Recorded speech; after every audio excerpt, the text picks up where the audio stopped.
It feels good to be back.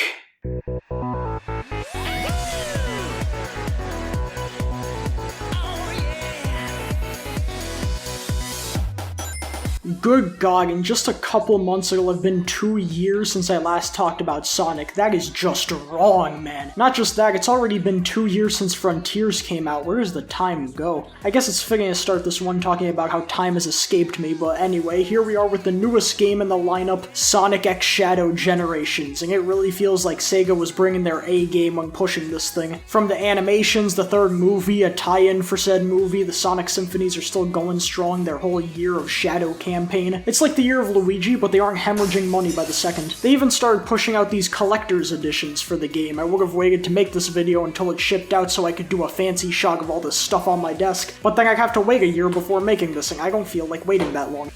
So the video took too long to make, and now that it's shipping a few weeks, so this joke doesn't really work anymore.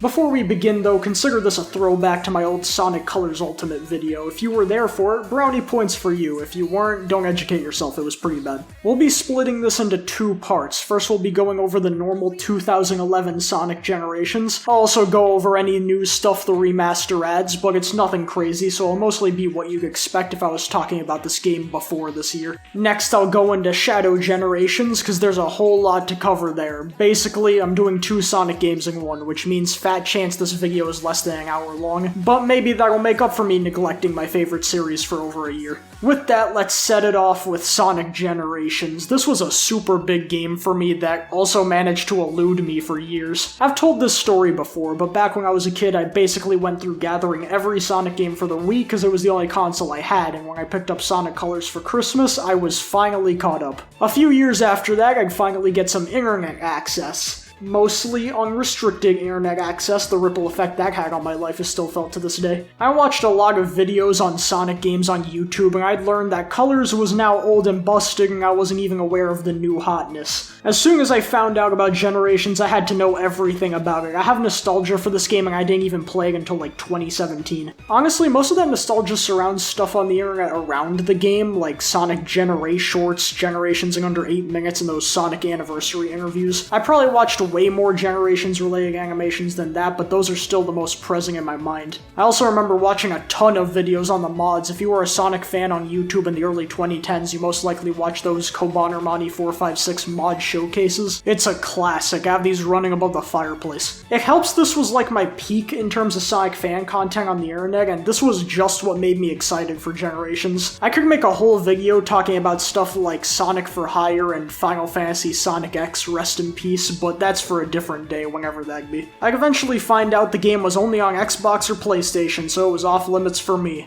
Until a glimpse of light in the darkness. I got a 3DS for Christmas of 2012, and one of the games for it was none other than Generations. This was where I learned a hard lesson I somehow hadn't gotten before that point because I had no concept of hardware limitations or how game development works, so I was expecting this to be a thing somehow, and the reality check I got hit like a truck. I'm not going to talk about Generations 3DS today, but I'll suffice to say it's the worst of the 4 Rush games and an insanely missed opportunity. Fast forward to 2015, now I have a laptop and have learned of this application called Steam, and once I pried myself away from TF2 long enough to realize they had Sonic games, one Thanksgiving sale later and it was finally mine. Time to pop this bad boy on, and the laptop was so garbage it couldn't run the game. This thing was a damn stone tablet, and I don't even think I own it anymore, so imagine the laptop I'm talking about is this shitty Chromebook that's even worse despite being newer. Ain't technology fun? A bit after that I got a new laptop, and after all that strife, would you believe me if I said I completely forgot I had the game ready to play there because I was spending all my time playing Overwatch instead? Man, remember when that game mattered? Yeah, some time after, I finally turned my brain back on and played through the whole game in one sitting. 6 long years of desperately trying to play a Sonic game. If you think that's bad, you should hear the debacle it took for me to play 06 in HD Unleashed for the first time. We'll get there one day. As of writing, I have around 140 hours in this game on Steam alone, because yes, I've bought the other releases of the game because I liked it that much. To put that into perspective, each playthrough of this game is around 3 hours long, which is about 47 playthroughs of this game I've done on just PC. Now, to make things more realistic, that doesn't factor in that I've 100%ed this game on more than one occasion and have spent a lot of time on mods, but that's a crazy metric regardless. I think it's pretty obvious how I feel about this game, but I haven't even begun to sing my praises, so let's jump in proper. Hey guys, what's going on? You having a party or something? Surprise! The game kicks off in a grassy field area where Sonic's friends are setting up a birthday for him. It's worth noting that this cake doesn't have an age on it, which leads to the natural conclusion that the Sonic gang are ageless beings unchained from time itself, which I wrote as a joke, but with some of the stuff that happens in these games, I don't know, man. A lot of friends showed up, Sonic gets a birthday dog, proving that he really is a nice guy at heart, because if you show up to my birthday party and gift wrap me a hot dog, you ain't coming back next year. Everyone's having a fun time, only all of his friends being kidnapped and Sonic getting sent to purgatory could ruin a day this good.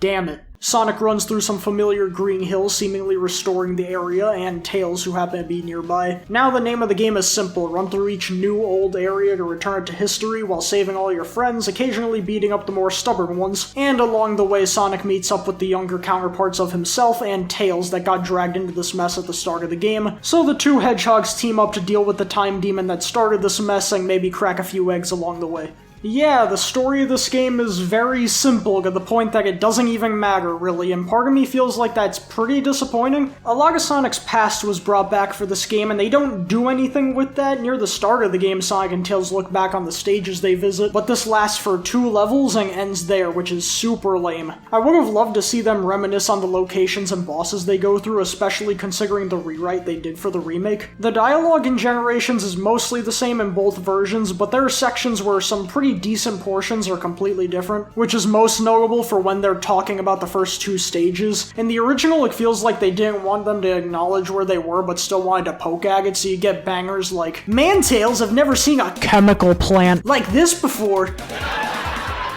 The new one feels more in line with how they act and more normal. Like, I'm pretty sure I'd expect Sonic to know Green Hill when he sees it. I generally prefer the rewrite while we're on it, but either way about it, I feel like people are making too big a deal of it. No matter which way you slice it, Generation still has a pretty nothing story, and the rewrite can't change that. I think the rewrite would be a good chance to add cutscenes where Sonic and Tails talk about where they are, their classic versions wonder what the hell is going on, and a part where everyone gets really confused at Crisis City. I'm not surprised the rewrite didn't add any cutscenes though, because generally this remake doesn't add much of anything, but it's still a bit of a missed opportunity. Honestly, the worst part of it is they didn't reanimate the cutscenes, so some lip syncing is way off with the new lines, and it was kinda annoying me. This cutscene with Classic and Knuckles stands out the most. In the original, Knuckles basically calls him a fat and he gets sad about it, but now he says something completely different and it looks like Classic feels bad they ate Angel Island. This is definitely a gameplay first kind of deal, and what a deal it is. We've got 9 stages split into 3 eras. The Classic era, representing the Genesis games, the Dreamcast era, where not every game is from that console, and the Modern era, giving a taste of every game to the present day of 2011. Overall, I really like a lot of these stage choices, and even today it's cool to see these locations get remade, considering most of them haven't been brought back since. If you'll allow me to go into nitpicky over-analysis mode though, I have some stage choices that could have been redone for the sake of location variety or having a better sense of progression. There's a lot of city levels in this game, which is kind of a tough spot to be in because a lot of these are pretty important. Maybe you could argue against Rooftop Run, but these are still good picks. At the same time though, it's a bit crazy to me that we don't get any sort of space level, and Seaside Hill and Planet Wisp, I don't know, it feels like there could have been better options for those games. The progression thing is something I've always thought on, having stages from the respective games be picked to match how far along you are in the game. I think it could have benefited the last era especially, because it doesn't really feel like the end of the game. Crisis City fits the bill for a final lead-up type of area, but Rooftop Run and Planet Wisp are a bit too laid back to be the last 2 stages. For my money, the final era would be Aquatic Base, Eggman Land, and Asteroid Coaster, and change heroes to either be Hang Castle or Egg Fleet, I can't decide. Anyway, enough of me hypotheticalizing. I'm not sure that's a real word. The game is split into 2 distinct parts. The first act is played as Classic Sonic, being a pretty good emulation of the Genesis games. He's closest to Sonic 2, he doesn't have anything like the Insta-Shield, though the remake does give him the drop dash with some pretty strange implementation. It's not a default ability he can do, instead it's an equipable skill, which I'll touch on later, meaning you can't use it where skills generally can't be used, like in challenges in the hub. But Modern Sonic also has it, and it's not a skill for him, so he can use it wherever. I don't know why they did it like this. The drop dash is pretty lame either way, cause it quakes before the sheer power of the spin dash in this game. The spin dash is not like the classic games. There it was like you'd expect, rev it up, release, get a burst of speed. In Generations, first off, there's just a button to start doing it, which I always liked and was a bit pissed Forces didn't keep. Not only can you hold it for a very short time, but release it and away he goes. You don't just get a burst of speed, you get launched. It's pretty exhilarating, honestly, and gives the classic portion of this game a unique feel from any other classic Sonic type game. This gets multiplied when you do a speedrunning technique called D-speed. Very slightly tilt the stick forward, let it rip, and blast off, my god. Classic in this game also feels way lighter. Not only do the jumps feel faster, but it's also way easier to turn yourself around in midair.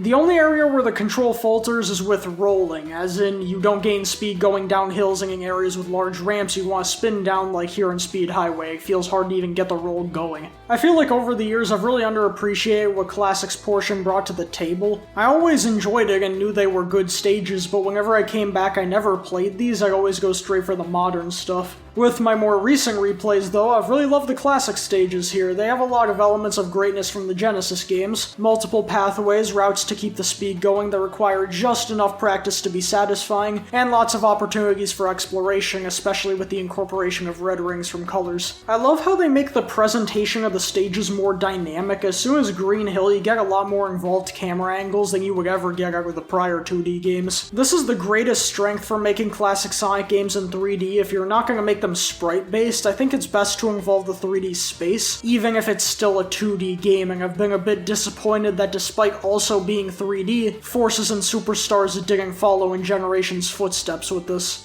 This is a general theme with this game, but it is great at either giving new life to set pieces from the originals or recontextualizing them into usually improved forms, and it's really impressive that classic Sonic doesn't falter with this. City Escape is the most talked about, making the truck a central gimmick constantly chasing you, destroying parts of the level, consequently blocking you off from the faster routes if you don't get to them first. Classic's version of Rooftop Run makes use of the underground areas and rolling barrels that were only seen by the Hedgehog in the original. Always loved the end of Crisis City, making the goalpost fly away from you and planting the fire tornado right in the middle of the section, trying to pull you in and mess up your jumps. My favorite classic levels are probably Sky Sanctuary and Speed Highway. Both great for trying to stay on the top paths while keeping a fast pace. The risk-reward with Sky Sanctuary's bottomless pits especially adds tension to the table. You're constantly on this back and forth of, I can blaze past this part with a spin dash, but if I'm careless I'm gonna fall into the many pits this level has. But if you're like me and have played this tons of times, you can launch yourself in just the right spots to fly over parts of the level, bouncing off the enemies or clouds to make sure you don't slip up.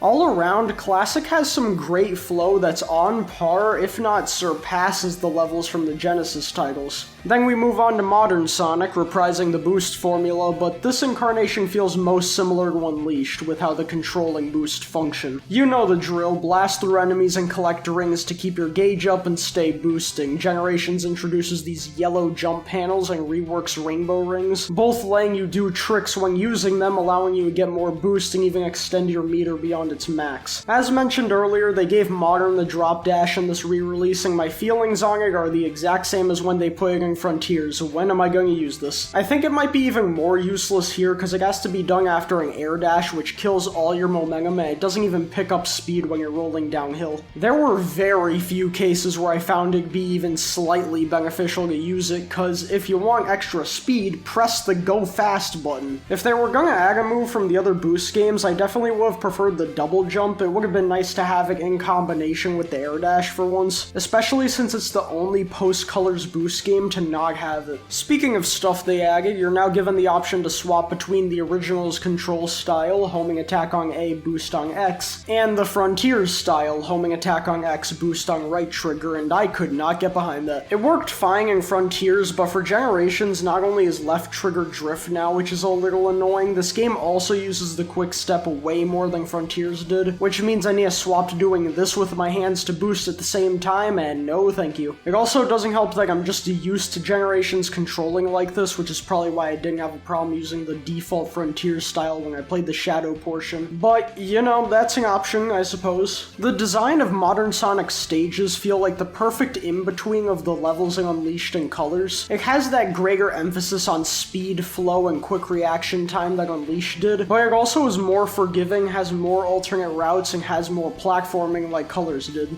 Despite feeling like it takes after Unleashed the most, this game is more traditional in throwing you into the bottom route for doing poorly when Unleashed just straight up kills you. How faster routes are handled also feels very well done. A lot of them are either hidden in plain sight or just obfuscated enough for you to blaze past them and realize, man, I could have gone that way instead. They get very good use out of the environment for different paths. Chemical plant is the easiest example. This starting area fools you into thinking you run on this path to get to the main area, but you can jump off to the left or right, both of which have different paths. Crisis Siggy was also good about this. There are a couple sections where you gotta be more aware of the enemies to navigate as fast as possible. I feel like the boost formula is all about finding that flow state where you're easily navigating between the fastest routes, constantly boosting and not stumbling over any obstacle, and I think Generations makes it the most fun, attainable, and consistently enjoyable out of the other boost games to get to that point. It makes the ranking system in this game a bit of a disappointment, which applies to Classic too, by the way. If you play somewhat fast and don't die, you'll get an S rank easily. In a game where going as fast as possible requires decent knowledge of the level design and feels extremely satisfying, the ranking system not reflecting that is pretty underwhelming. Speaking of underwhelming, why does Modern Sonic have 2D sections? The way I see it, the split here is 2D Sonic and 3D Sonic, but I guess in 2011 cross-contamination was really in more ways than one. The 2D sections in modern stages, not only are they generally not as fun as the 2D in classics, but they're also super redundant. When I think of Modern Sonic stages and the best parts in them, the 3D sections are always what comes to mind. The only reason I can think of for why it's like this is 2D being easier to make than 3D, so they're being used to extend Modern Sonic's levels. Don't get me wrong, I'm not completely against Boost Sonic having 2D sections. I was fine with them in Unleashed because it felt like there was a good balance, but due to the central gimmick of this game, it feels really unnecessary here. While I'm on some of the less than stellar parts, while most of the platforming is fine and I don't have that many problems with how Modern Sonic controls, when they start making you do more precise platforming, it gets a little bit uncomfortable. Sonic in the Boost games has always had some weight to him, which works fine when blasting through the level at max speed, but once jumping around gets involved, it's not the best, and I can definitely feel it at parts here. The two that get me most are this shortcut in Crisis Siggy, where you have to quickly jump on these small platforms before they fall to get to the ramp, and this shortcut in Planet Wisp, where you have to dodge the giant saw and avoid falling. It's hard to have confidence in my jumps when it doesn't feel like the control is tailored for jumps that require having confidence. Speaking of cuts I rarely take, the Lightspeed Dash is a bit less responsive than I'd like. It's still on a separate button, so none of that SA2 chicanery here, but not only is it not used that often, when it is, sometimes it feels like my inputs don't go through. The main one that gets me is the left path at the start of Chemical Plant. This is such a cool shortcut, but I miss the ring trail all the time. And it's even worse in the console versions that ran at 30 FPS, it's nearly frame perfect.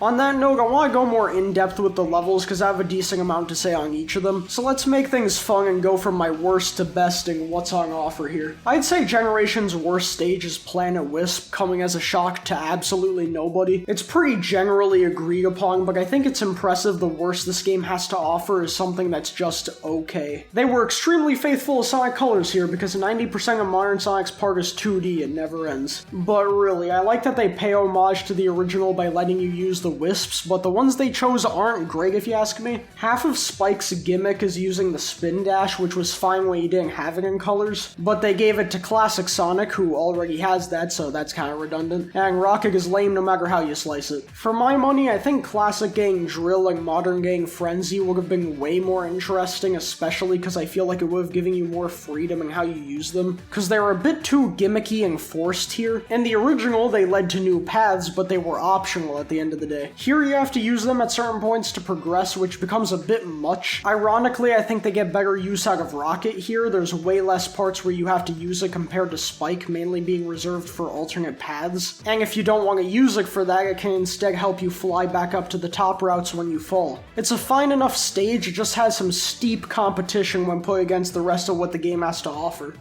Green Hill is probably next up. I don't have any problems with it like I do Planet Wisp, but it's the first stage, so things haven't gotten crazy yet. That being said, it's probably one of the best opening stages in a Sonic game. It's a really beginner-friendly stage, but has enough for you to chip away at if you're really dedicated. I always thought it was weird how giant some parts of Classic's portion are, especially the corkscrews. Rooftop Run is in a similar camp to Green Hill of being a really solid stage that doesn't have much standing out, though the 3D sections in Modern's part are really good, and I like Classic doing the climb up the clock tower and him getting the Werehog's portions, which is something we'll cycle back around to a couple times. Crisis City got a major glow up from its 06 version. Really the only thing I can think of that wasn't recreated was the part inside the tornado, but Classic still has to deal with the wind the tornado creates, which is similar enough, I feel like. I think it's cool that Classic's level makes you bounce off enemies a lot to get to higher paths. I feel like you only see stuff like this with homing attack chains and whatnot nowadays. Having to jump on them more manually makes doing it all the more satisfying. I found that this one had more of a platforming focus, which was interesting, but you can still cut down on some of that with some well-placed spin dashes. Modern Sonic's is a great improvement over the original, having the most speed and platforming balance out of his stages. Though the stage also has a bit too much 2D for me, even if I like a lot of the shortcuts in these parts. The ending fire tornado was also way better here since you can see the junk being thrown at you and the pattern of it is consistent, so with the same inputs you'll always dodge it. Chemical Plant also benefits from having a lot of fun shortcuts, albeit the classic version, while still really fun, is a bit more simple compared to the others. I feel it's probably the closest to how the Genesis levels feel, which definitely isn't a drawback. If anything, I feel like it highlights how satisfying it is to keep the top path in this one. Chemical Plant is mainly a standout for modern Sonic. A lot of the shortcuts here are very fun, like these cranes and how you can avoid the water entirely, harkening back to Aquatic Ruin in Sonic 2. The three-pronged beginning section is one of my favorite designed areas in this game. It's the definition of hiding things in plain sight. And even if the Lightspeed dash is too finicky, I still always try to go this way because of how awesome it is. This is also a generally really nice looking game, but the new flourishes they gave to Chemical Plant in the modern portion are really cool looking, especially with how the further you get, the more things start crumbling and exploding around you. Sky Sanctuary has some really nice platforming moments with classic Sonic. It's similar to Crisis City in how it makes you bounce off enemies for higher routes, but it feels a lot more prioritized here, which makes taking the top paths really satisfying. The only weird part was sometimes it feels a bit hard to make these enemy jumps. Maybe it's just my mind playing tricks on me, because if it was one of the Genesis games, I feel like I could probably make it, but honestly I feel like that just encourages you to learn the skill curve of doing these bounces with the huge speed of a spin dash, so it's a give and take. Modern has a lot more wide open spaces, which is something I wish the boost games did more often. Unleashed had a couple of these, but for the most part these games have you boosting down hallways, and that's fine, it works well, but these are always highlights of stages when they're used. It gives you more space to mess around with your speed and creates a fun dynamic where you try to keep the pace up while assessing what routes are available to you. Take this spot right after the checkpoint. You take the pulley down and are met with this little strip. You can either take the top route and jump your way to the next section, or take the bottom route that funnels you into this little nook that directly places you in the same area. If you're observing, you might also notice objects like pulleys, springs, and enemies to your right, making you wonder what's up with that. Well, that's cause when you ride the first pulley, if you have a good eye and are feeling risky, you can jump off early and get a quick homing attack on the second pulley before you fall down and get thrown onto the fastest path. The game is full of decision making like this that encourages multiple playthroughs and makes for some of the most intricately created 3D stages in the franchise. Speaking of multiple paths, Seaside Hill is full of them. Classics feels like a true platforming test, which isn't seen that often in Sonic games, but it makes for a nice change of pace, and maintaining the top path feels like it has just the right amount of difficulty to it. Modern is where the stage really shines, especially in the 3D sections when you learn to get creative with boosting on the water. Initially it seems pretty standard to get to the faster routes, but then you realize the little openings off land and now it gets really interesting. There's a giant chopper in the water that instantly kills you if you veer too far away from the buoys, so it becomes this little challenge of you veering out of them just long enough to take the shortcut and then back in before it can kill you. On top of that, the path variety here is superb to where even the bottom routes have splits that take you to entirely different sections. By the time we get to Speed Highway and City Escape, honestly, it becomes hard to even nail down one of my favorite stages. It flip-flops between the two constantly. Classic's version of Speed Highway has the best mix of platforming and speed in the game. The flow and maintaining your speed while jumping to oncoming platforms is really nice, and there's a lot of fun set pieces like the cars and getting to see more of the inside of the buildings that you originally only saw the outside of. His City Escape, though, is a constant set piece with the truck chasing you through the whole thing, keeping that sense of fast platforming. But now it's not just because you want to get to the end of the level with a good time. If you aren't quick enough to get to the shortcuts, you can see them be destroyed right in front of you. It's also nice they gave Classic this little skateboard to mirror modern snowboarding. It's pretty fun to use it on the ramps too. Speaking of which, modern Speed Highway is crazy, maybe the fastest feeling stage in the whole game when played optimally. There's so many cool cuts you can do here. You can shave off time by actually bouncing off this enemy here. Slowing down in the parking garage to hit this obscured section on the right here is faster than boosting through the normal path. This is my favorite shortcut in the whole game. Right as you enter 2D, jump over the dash ramp, wait for the right time, boost. Oh man, it never gets old. Boost too late, smack into the wall. Boost too early, get bounced off by the egg springs. It's always so good to hit just right.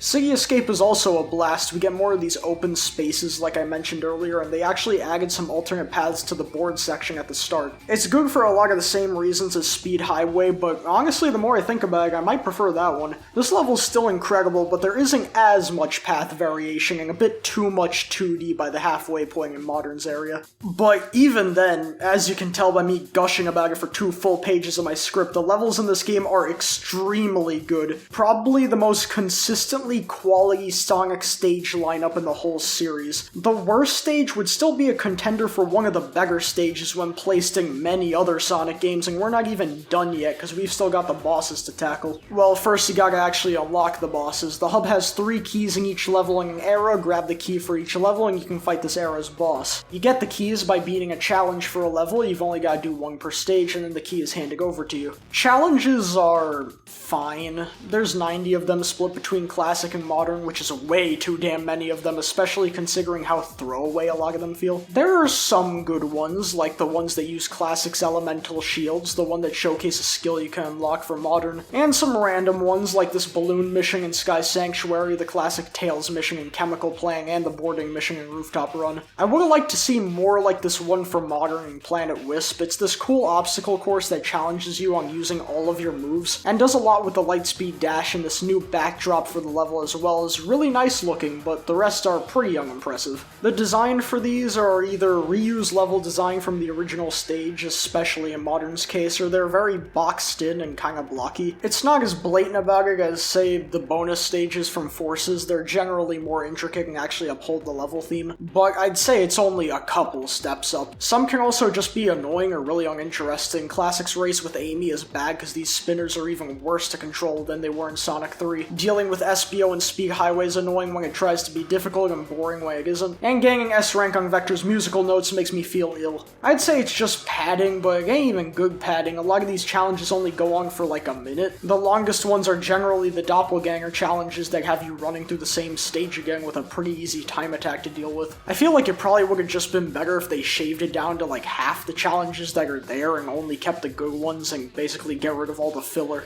Anyway, back on track, the bosses here are really good. You beat them for Chaos Emeralds, but there also being a second rival battle for each era that also gives you one. In the Classic era, we've got Metal Sonic and the Death Egg Robot. The Dreamcast era has Shadow and Perfect Chaos, and the Modern era closes out with Silver and the Egg Dragoon. Following the trend of the levels, this is also one of the most solid boss rosters of a Sonic game, but to be fair, they're usually more inconsistent with those. They're all super faithful to their originals while upping the ante in ways that give them new life, or basically they do the same thing with the bosses that they did to the main stages. Everyone mentions this tidbit, but it's awesome how Sonic is able to fight Perfect Chaos without needing to go super. It's nice to show how he's gotten stronger over the years. It gets pretty obvious the more you think about it, like back before he could boost he had something similar when powered up for Final Hazard. I love continuity. The rival fights are standouts for me personally, specifically Shadow and Silver. Shadow takes on more of a race format to get these orbs. If he gets them all a Chaos Spear, if you get them all a car accident. It works a lot better than the original fight. The track you race on is pretty simple, but still fun and well designed, and is definitely a lot more engaging than whatever hellish mating ritual is happening here. I'm really happy Silver finally got a fun fight. Honestly, contender for the best boss for me. He had one try at a boss fight and accidentally became one of the most infamous fights in the whole franchise. He deserved a second chance. He's always trying to throw stuff at you or generally beat you with the conglomeration of junk he grabs, and you've either got to bounce off what he's holding to get him or be fast enough to reach him. It's also pretty cool when he does his meteor smash thing at the end, even if getting that final hit on him is a little weird. Good god, he's dead. The last set of bosses kind of dropped the ball though. The last main one is the Egg Dragoon, and I will say it's still cool to me that they basically reinvented the boss, giving you aren't fighting it as the Werehog this time. Despite that though, I'd still say the original from Unleashed is the better fight. In Generations, things drag on a bit too long and you end up seeing the same attacks constantly. A bunch of wall jumping and ice shots with maybe some 3D sprinkled in. The skydiving portion is still here, but now you're just going down a metal tube. The original had you and the robot falling towards the lava below the chunk of earth you hadn't put back into place yet. Like, come on, that's much cooler in a way that the Generations version can't match. I also can't help but notice that there's an uneven split of bosses between Classic and Modern. You only do Metal Sonic and the Death Egg robot right at the start with Classic, and he never fights anything after that. Maybe it would have been interesting to have him fight Silver, you know, Time Traveler versus Time Anomaly or something, or to parallel fighting the Egg Dragoon with the Werehog, since Classic is the gimmick of this game. Maybe he could have gone against that instead. Don't worry, this statement will bite me in the ass later. Right after the Egg Dragoon, we get the infamous final boss, so let's just run through that. The Sonics show up at the center of time and are face to face with the beast that started this mess, the Time Eater. We then find out it's basically a time god that Eggman discovered after being black holding colors, and he then modified it so he could pilot a time god, which is why it goes from Black Cloud to Mess of Gears. Surprisingly, this is one of the only gods that doesn't turn on Eggman, but he needs two people to pilot the thing, so for the sake of keeping the theme going, he turns to his classic counterpart. I forgot this game had a story for a second, but don't worry, that ends quick. Both Sonics get slapped around a bit, the Eggman laugh a little, Sonic's friends show up for a certified "You've got this" Sonic moment. For some reason they played music from Sonic 4 here. Commence final boss. So here it is, widely agreed upon as one of the worst Sonic final bosses, and if you're expecting me to make some kind of defense on how actually it isn't that bad, I am sorry to disappoint. Yeah, the Time Meter sucks pretty bad. Most of the time I'm just boosting forward and hoping the boss gives me permission to kill it. It's a good thing the very few attacks it has can be easily dodged, because controlling Supersonic here is painful and surprisingly unresponsive. Randomly it'll transition into 2D where the obvious thought is switching to Classic Sonic to try and get a hitting, but for some reason he can't do damage, so he's strictly on ring collecting duty. There's your friends constantly chiming in, which is a sticking point for a lot of people. Personally, I only hate the fight for how unfun it is to play. Missing your chance of getting a hit is always painful because it means more time spent flying directly forward with nothing happening. Now I know why he's called the Time Eater. All he does is eat my time and I'm getting sick of it. The final hit hides the actual worst part of the final boss, because when you start going through the sun it tries to throw at you, the music that plays is the opening riff to Live and Learn, but then it fakes you out and transitions to the super theme from Sonic 4. Excuse me? Yeah, whoever approved that is going to hell. The day is saved, everyone just kinda appears back in Grass Zone, and that's that really. Everyone always memes on the Sonic Future line at the end, but I don't know, I think it's a nice note to end on. It gives a bit more of an optimistic view on Sonic's history, even if it's a bit more complicated than that in real life. Before we finish off, there's some miscellaneous stuff I want to go over. First, the game looks really good. I'd still say Unleashed is the better looking of the two, but it's great that things are still very pleasing to the eye without melting the frame rate like Unleashed did. Chemical Plant starts looking real nice when things start blowing up, the lighting in Speed Highway was done really well, and the opening grassy areas of Planet Wisp are always a treat to run through. Keeping with the theme, the music is incredible, tons of amazing remixes of many classics. A lot of the classic Sonic remixes stuck with me, namely Crisis City and Planet Wisp. The Japanese and US versions of Stardust Speedway got remixed, and they both sound great, and even though the boss really sucks, both versions of the Time Eater's theme are super good. I like how they both reflect the final boss themes of the respective Sonic, Modern skewing more orchestral and grand, while Classic is more energetic and electronic. As for what to do once the game's over, there's the red rings making their return from colors. Weirdly enough, a few of them had their positions shuffled around in the remake. It's such a small amount too. Some levels are the exact same and others have at most a single one move to a different area. It's like they did it specifically to throw off veterans, which is a little funny. Collecting them here gives you gallery stuff and skills. The gallery mostly has concept art and that stuff, but you are able to unlock music tracks as well that you can choose to play over the levels. This is such such a fun feature, and there's a decent selection too. Weirdly enough, one song got replaced in the remake. Instead of Right There, Ride On from Sonic Rush, there's Westopolis from Shadow the Hedgehog. Why not just have both? I don't get it. It's like an MP3 file. Skills are equipables that you can make a set out of, ranging from menial things like starting with rings when you die or turning enemies into rings, to more exciting stuff, namely Supersonic that you get after beating the final boss. I'd say Classic Sonic actually has more exciting skills available to him than Modern. He's got the elemental shields, the insta-shield, access to his city escape skateboard, and even the option for the homing attack. I like the versatility you get from being able to use the elemental shields and the skateboard whenever you want. Finding them hitting around was nice, but this makes them have so much more utility and gives you more freedom in how you want to use them.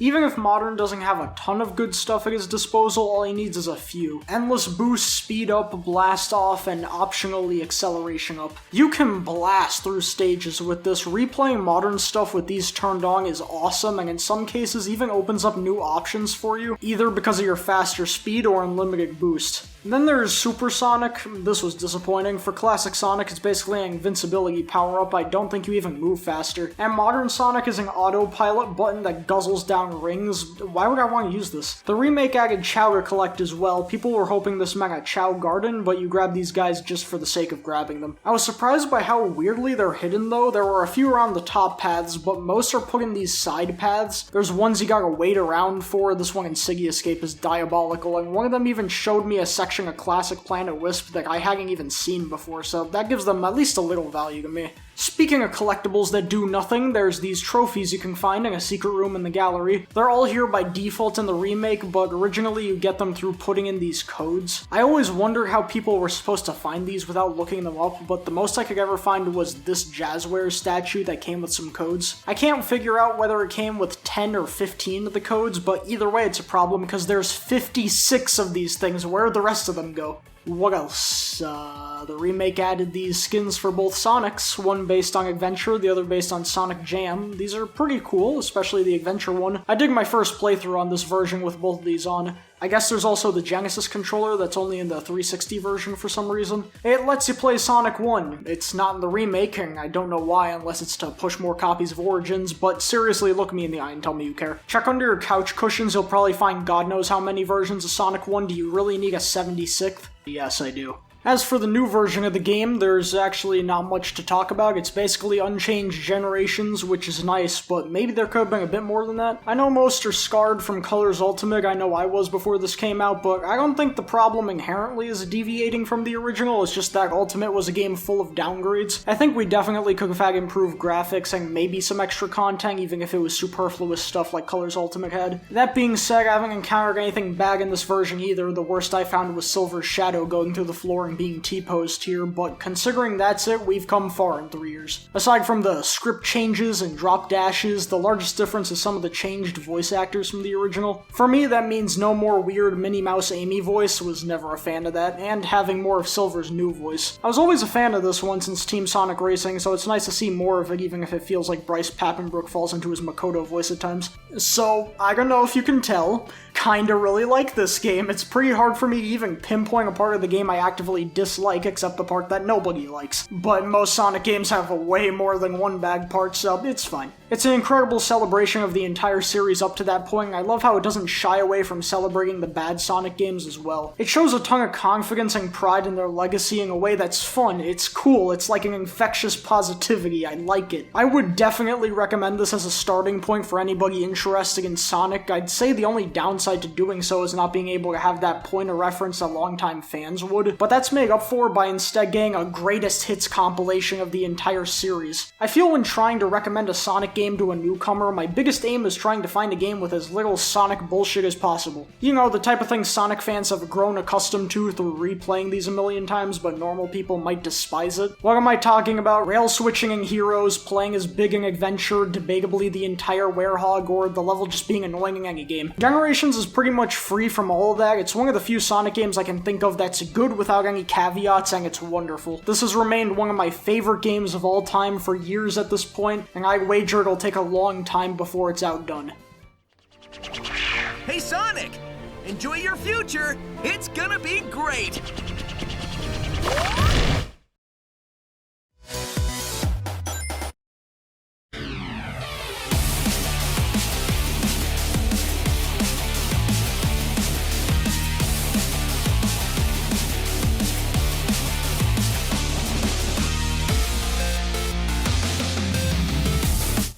Now we're in the present, Shadow Generations. Look at that, it's classic and modern. Ooh, I love a good parallel. When this first showed up, I was equally excited, but also worried. It was a game I loved and a genuine successor to it. That sounds great, but after Sonic Colors Ultimate, I just really didn't want them to screw it up. And as for the new stuff, the last traditional boost gameplay was the cyberspace stages from Frontiers, which were easily the worst part of that game, and before that there was Forces, and it was Forces, what do you want out of me? Would they be able to make new levels that stand toe-to-toe with the quality of Generations? Well, the more they showed off, the better it looked. There wasn't any hesitancy or panic like with Colors Ultimate or Frontiers. Every trailer was banger after banger, and it was honestly freaking me out how good the pre-release was. You gotta understand, lead up to Sonic games is usually like this, so having it consistently be amazing was giving me flashbacks to the last time I was unabashedly excited for a Sonic game, and I'm not letting that happen to me again. I'm putting this thing right next to the bin so it knows where it's going if it fucks up. We can't talk about this game without talking about the lead-up animation, Dark Beginnings, and oh my god. If nothing else got me hyped for the game, this definitely did. It does such a good job showing the connection between Shadow and Maria here. Something I'm surprised never got more attention up to this point, and I'll go more into this once we tackle the main story, but I actually really grew to like Maria because of her role in this game. Of all things, more attention is given to Emerald. Him and Shadow have a really cool fight in this first episode, and I was surprised they really don't shy away from the fact that, oh yeah, Maria and Gerald kinda got gunned down horribly. This nightmare with Shadow confronting Gerald in his prison room, I'd argue has some of the best imagery in the franchise. I'm still thinking about this whole part, the silence of the swaying leg and the flashes to him getting actually shot. Man, you just don't see that kind of thing anymore. I know we've kind of been on this trip since Frontiers, but it's still crazy to me to have Sonic stories taking themselves seriously again. It's also nice to see some of the characters that haven't gotten attention in a while, especially Omega for me. The Gun Commander even shows up again. It's nice to see he's grown after Shadow 05 being more willing to help out Team Dark even if Shadow doesn't take it. This whole ending sequence with Shadow going back to the Ark for the first time since Shadow the Hedgehog, prompting flashbacks to Maria that genuinely freak him out, damn that hit good. Seeing as the animation explains how Shadow ends up on the Ark, I was surprised the full animation wasn't included in the game. Without it, he's just there as soon as the game starts. I thought that's what this Shadow story button was, but no, instead it's a little recap of all the important stuff to Shadow's character that happened a while ago at this point. I will say though, even if I was disappointed that this wasn't the animation, having this at all is a very smart idea.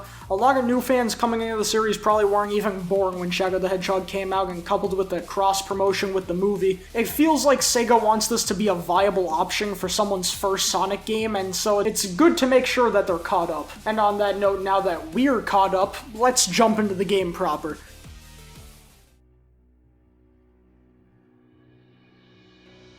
Shadow's finished his arrival to the Ark after his nightmares made him worried about the return of the Black Arms. His suspicions are shortly proven correct, seeing warping terrain. After giving chase through the familiar hulls and railways of the Ark, he comes face to Giant Eyeball with Black Doom himself, who then transports him to a kaleidoscopic version of Radical Highway, proclaiming that the promised time can still come to be. Shadow immediately throttles robots in his eye, picks up Tails' fake Chaos Emerald that's still chilling in the Ark, I guess, and unfortunately for him, he's standing right in the middle of the Time Eater's rampage, and now he's whisked away to white space for a journey through not just his past, but his future too, except for that one level, but we'll get there. And that's only the opening of the game, and I've already talked about the story as long as I did for Sonic's portion, and on that note, I'm gonna put story to the side for now and go into the game. Let's do things backwards this time. Oh yeah, I'm also throwing up a spoiler warning for a bit, because there's some cool stuff here for story and gameplay that I'd rather I didn't ruin for you if you actually want to play this. But if you're fine with that, then we ride. Shadow's campaign has less than what Sonic gets, 6 zones, 2 acts, 4 bosses, and far less challenges, but trust me when I say, this game is quality over quantity first and foremost. Levels are taken from games already in Generations, meaning some games get to double dip, with Space Colony Arc from Adventure 2, Rail Canyon from Heroes, and Kingdom Valley from 06, but with the power of hindsight, we've got some stages from after that, those being Sunset Heights from Forces, and our favorite problem child, Chaos Island from Frontiers. I cannot understate how much I love that they took from games that would have been situated in the future at this point. It perfectly fits with the Time Eater's whole shtick, and gives even more second chances to stages that might have underperformed. In this case, that's the whole game pretty much. The only stage here I can say had a really good original is probably the Ark, but that just makes me love the stage selection even more. Some of these stages I really wanted to like originally, but then they make me fly off these rails again, add another point to your Sonic bullshit counter. It's also a good selection because most of these stages have relevance to Shadow's character. here. The arc is self-explanatory, but Rail Canyon is where the Shadow androids are being stored and where he has the first glimpse of them, leading to his self-doubt on if he's actually himself. Kingdom Valley is where he inadvertently released Mephiles and kickstarted the game's whole story. Sunset Heights is a bit more flimsy, but it is still important within that game's context. Episode Shadow starts here, and this is part of Shadow's raid on Eggman's base that led him to kicking around Infinite and starting that whole ordeal. Plus, this is where Sonic went to meet Shadow, and then he finds out that he's being cloned as well, so that's important. I probably would have gone with Aqua Road if we really wanted to emphasize him starting Infinite's spiral to madness, but this is definitely the way more iconic and interesting level to bring back, so I get it. Chaos Island. Shadow wasn't in this game even, unless in some Frontiers sequel he's gonna end up coming here, which would be some deranged forward thinking if that's the case. But yeah, this doesn't really have anything to do with him, huh? I was gonna make some long elaborate joke of this insane theory of how the Time Eater is still pulling from Sonic's memories for White Space, and that's why Chaos Island is here, but honestly, the more I thought about it sounded a bit less far-fetched. Okay, so the arc is mainly inspired by Final Rush, a Sonic stage, and has the indoor section Sonic went to, but Shadow didn't. Kingdom Valley has the Mach Speed section only in Sonic's playthrough. If it was Shadow's stage, it'd be enemy territory, not Sunset Heights. And only Team Sonic fought Metal Overlord, everyone else got Metal Madness. The only Shadow exclusive level is Radical Highway, which is explicitly shown to be a result of Black Doom influencing the stages in White Space as opposed to being naturally here. There's the problem with the Bio Lizard, but Sonic was still there for that, and he fought in Generations 3DS, still not talking about it. So now the problem child role falls onto Mephiles, cause Sonic wasn't around for that, but you could chalk that up to him being a special case, seeing as he's separated from the rest of White Space completely. Does this really mean or change anything? Well, aside from slightly recontextualizing Black Doom's influence to be slightly cooler, no, not really. But please understand that if my brain stops constantly thinking, I instantly die, so sometimes I end up putting stuff together like this even if it doesn't matter. Anyway, enough of me going slightly insane. To get into gameplay intricacies and all that fun stuff, let's start at the arc and work our way to the end. After a clean transition from cutscene to gameplay and a bit of grinding to the main section, we get introduced to the essentials. For what's changed between the Generation Cs, we've got the double jump instead of the air dash, no more drift, which hasn't been a thing for a bit now, but it always makes me sad. And the homing attack has a small delay to it. I was pretty worried about this, especially after Frontiers gave you enough time to find a spouse and get married before you crossed a homing attack chain, but it's not that bad actually. It looked a lot worse in the trailers than it actually is. You get used to it pretty quickly once you start playing. It gives Shadow's homing attack more impact and a different feel from Sonic's. The speed of Sonic's homing attack is based on distance. If you're far away from an enemy, you have more travel time. Up close, you're right at them. Shadow teleports to enemies, meaning his homing attack has the same travel time regardless of your distance. What initially feels slower actually makes you think more about speed than ever before. To get the most out of your homing attack, you want to ready it from as far away as possible, while using it up close is generally gonna waste your time. The only aspect the game falters on here is jumping on enemies. It still does the same thing as Frontiers, where it massacres your momentum, which is even more noticeable since this is being placed right next to the original Generations, which didn't do this. Being able to jump on enemies, aside from generally being fun, would have perfectly aligned with the balance of the new homing attack. You'd have to act faster to jump on enemies at point blank range, but it'd save you more time than homing attacking. The quick step has also been changed in a way I really like. Instead of quickly moving to the side, now it's more of a slide. If you tap the button, you get what you expect out of a quick step, but if you hold it, you'll keep sliding until you decide to release. I love this new variation of the move. It has so much more utility now, coupled with how the transition into the slide is far smoother than that of the original quick step. I get way more use out of the quick step here than in any other boost game. I usually only use it in sections it's explicitly made for, but now it feels like a genuine piece of my moveset. And the cherry on top of it all, it just looks a lot cooler, come on now. Now for the unique stuff. Shadow can use Chaos Spear. It's either used for hitting switches or stunning enemies, and it's pretty satisfying to use for both. For switches, it's about paying attention while moving fast, just how boost shortcuts have always been. You gotta keep a lookout to make sure that you don't blow past the switch without hitting it, and make sure you don't hit it too late so you don't smack into a wall, door, or whatever else the switch changes. For enemies, it's about noticing who's a problem before you mindlessly start homing attacking. It's always the same enemies that do it though, like the electric gun beagles, needle flappers, and a cyclone, so with good eyes you'll start recognizing who to watch out for before they pop up. I'm also a big fan of how Chaos Spear doesn't interrupt you in any way when you use it. Throw them on the move or in midair, it doesn't impact your speed at all, which I think is good. It's as natural for the player to use as it would be for Shadow. Then of course there's Chaos Control. They get a lot of use out of this move, mainly for getting to alternate routes, and I like how the way you use it to get to other paths isn't always the same. There are these lines that you can only see during it that fly you across it like a lightspeed dash. In the Ark, there's a lot of these rockets you can pause to run and jump across. Kingdom Valley has a lot of these sections where you pause these flying black arms and use them to launch to new areas. Same goes for these other enemies that are only visible during Chaos Control. Sunset Heights has one of my favorite uses of it, where the Rubble the Death Egg robot in the background is attacking you with can be paused and used to get up to a higher path. There's even some less situational uses of it, like how it completely refills your boost when used and how you can attack some of those problem enemies during it. This stage also introduces us to more of those open areas I mentioned before, and they're extremely open. The amount of ways to get around sections of the stage feels crazy. While some do focus on more linear level design, namely Sunset Heights ironically enough, most levels all have big areas that give you freedom to express your movement or pathfinding. The king of this is easily Kingdom Valley. It's impressive taking in the sights and knowing there can be as many as 5 different paths in one area. It feels like a perfect blending of the expansiveness of the islands and frontiers with the standard boost design, and yet despite that, it never becomes unfocused or empty. Every platform, enemy, and route feels like it has a specific purpose to it, and everything feels very intentionally created. I'd also like to highlight that part of the reason why the large-scale design works so well is because of how Shadow controls. Now, here's a dirty little secret with all 4 of these games, a problem all of them share that didn't start to get tweaked until Frontiers.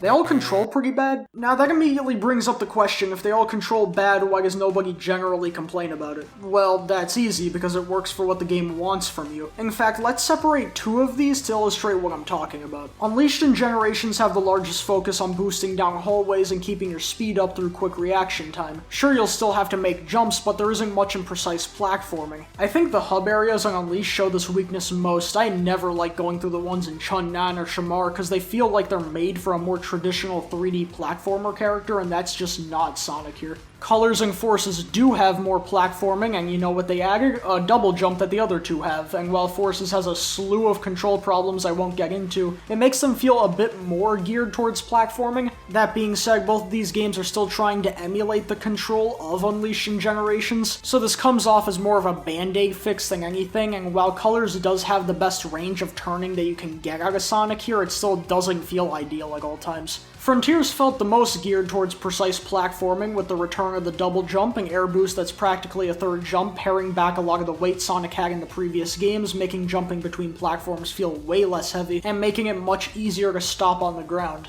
All of this to say, Shadow Generations is the best boost control we've seen so far, taking strengths from all 5 prior games with its own improvements. Shadow has a far greater range of movement when walking, making platforming feel more natural. All of it is most comparable to Frontiers, but it keeps the weight from the other games, giving impact to the boost, maintaining that bowling ball gunning down the lane vibe that makes the boost feel satisfying. Retaining having more restricted movement when boosting also gives more use to the quick step. You aren't able to easily turn out of the way, so this is your method of making those larger adjustments while keeping the pace going. It works really well in tandem with the lesser focus on hallway level design, and dare I say, it's the closest the boost games have come to feeling like the adventure games. We've still got a long way to go, but there's decent strides being made here. Out of the leveling into the hub, because there's a lot to talk about here as well. What originally was a straight line that acted as a way to access stages and nothing more is now a full open area to explore. There's the same stuff as in the original White Space, but now there's also these mini challenges, boxes you can open for collectibles, and these machine parts that are the bane of my existence. It's not a crazy huge area or anything, but it's large enough that I like running through it, and it makes for a nice way of getting acquainted with your new abilities when you unlock them. Speaking of which, we get a sneak peek into those in the second act of the arc. Each stage is split into a 3D and 2D act like the original Generations, and these took a bit to grow on me, just like the classic Sonic stuff did, but I argue that's cause it doesn't leave as good of a first impression. Obviously, getting to use the Doom Wings is fun, and the accompanying cutscene is really cool, but the level doesn't stack up to the incredible opening of Act 1. It was constantly flinging you to something new, had a good amount of spectacle, and even when things got more linear towards the end, there was still this intensity behind it. While Act 2 is still good, it doesn't have that same level of flow, and generally feels a lot slower, especially if you go back to the stage and decide to not use the wings. After getting through the stage, you're able to activate this statue in White Space that gives you a new ability, the Doom Spears. These let you lock on your spear to multiple things at once, probably the least useful ability. honestly. It feels like you're never really gonna use it outside of when the game wants you to activate multiple switches using it, because most of the time a single spear is good enough.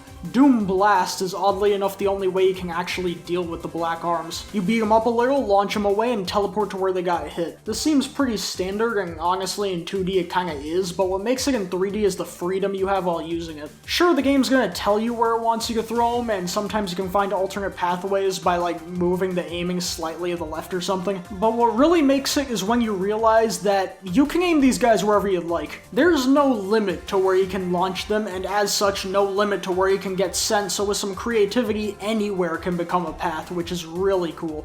Doom Surf is used for traversing water, and it's fun, but I feel like it's let down by the fact you can't boost during it. Things kinda slow down while you're surfing, which almost feels intentional considering a lot of the alternate paths in Doom Surf sections are focused on getting off the stingray as fast as possible. I'm also not a big fan of how you're forced to dash left or right when attacking, because if something's directly in front of you, it gets a little bit awkward.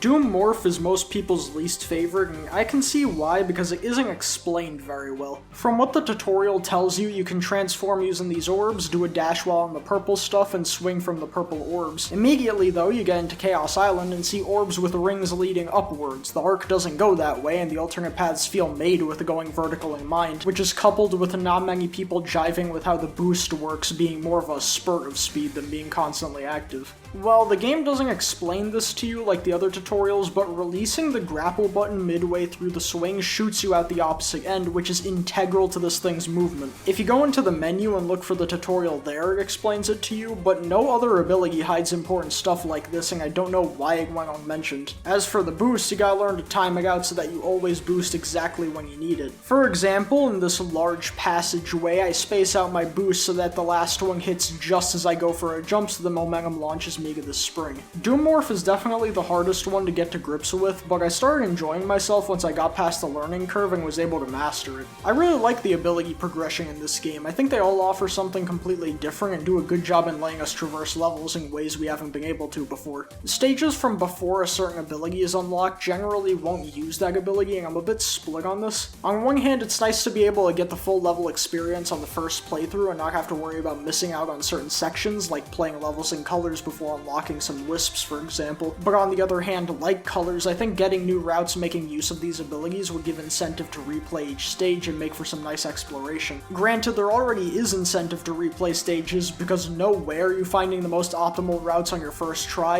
especially with this game's movement tech would get there, but it never hurts to have a little more. With all that in mind, let's move to the next stage, Rail Canyon. Now keep in mind, this is probably my least favorite stage from this game, and it's still probably better than like most Sonic levels. I was a bit worried about how they make this stage interesting at first. I think rail grinding's cool, but you sort of just go in the modern games. In Heroes, you had leaning to increase your speed, and rail switching, well, it added some tension, that's for sure.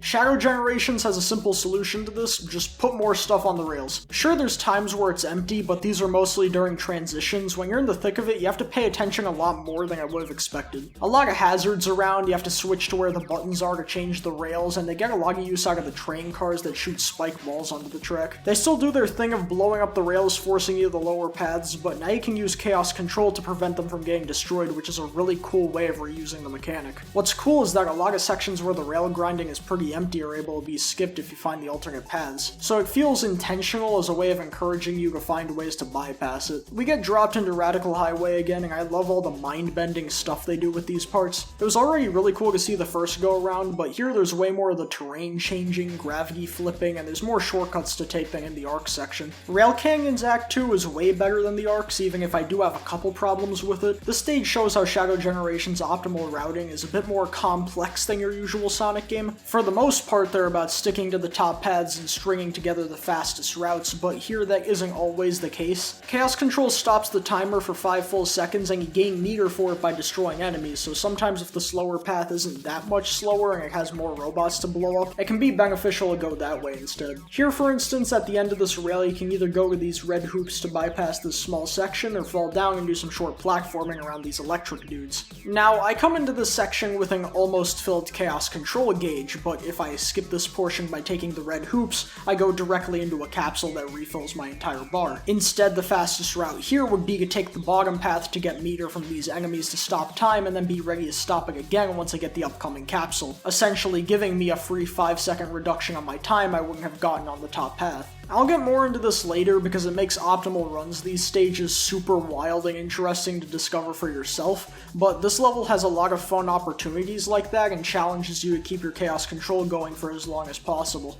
The only spots of this stage that disappointed me was the fact that Act 2 is obviously going for more of a bullet station inspiration, which I think is a really good idea, but it's missing a lot of set pieces like going to the tunnels and being shot out of the cannons, so it still mostly feels like Rail Canyon, but overall a much stronger 2D stage than the Ark. Kingdom Valley is a lot of people's favorite stage, and for good reason, it's gigantic. I was genuinely impressed by the scale on display here. Everything's so interconnected, yet so open, it makes it a treat just blasting through the area. The extra open space also allows for a lot of what I like to call do-it-yourself shortcuts. Stuff like launching this alien around this room so you don't have to fight the enemies inside, or falling past this switch to the one below it to skip riding on one of the air paths. Doom Surf is also used for the sections on the water, and man, just compare it to this awesome time. It's also cool that there's more of these little cave sections. There was like one of these in the original and they look really nice here. I started going crazy when I saw they recreated the ending Mach Speed section from Sonic's portion, easily the most impressive stage so far, and it only gets better when you learn about one of this game's secret techniques. This is called spear gliding, I'm pretty sure, and if not, that's what we're rolling with here. Basically, in every boost game, except this one for some reason, they actually improved on that of all things, jumping reduces your speed from boosting. Each one is a little different on how much it reduces it, but Shadow Generations maintains it for a little bit before reducing like normal. For whatever reason, if after you boost jump you start mashing out the Chaos Spears, you'll maintain all your momentum in midair, which then allows you to either air boost or double jump to get even more distance. If you want to get an idea for how much you can cover using this and how much this transforms every stage, check out this part. Pretty normal, right? Ride the eagle, go down this big drop, run down it to the spring.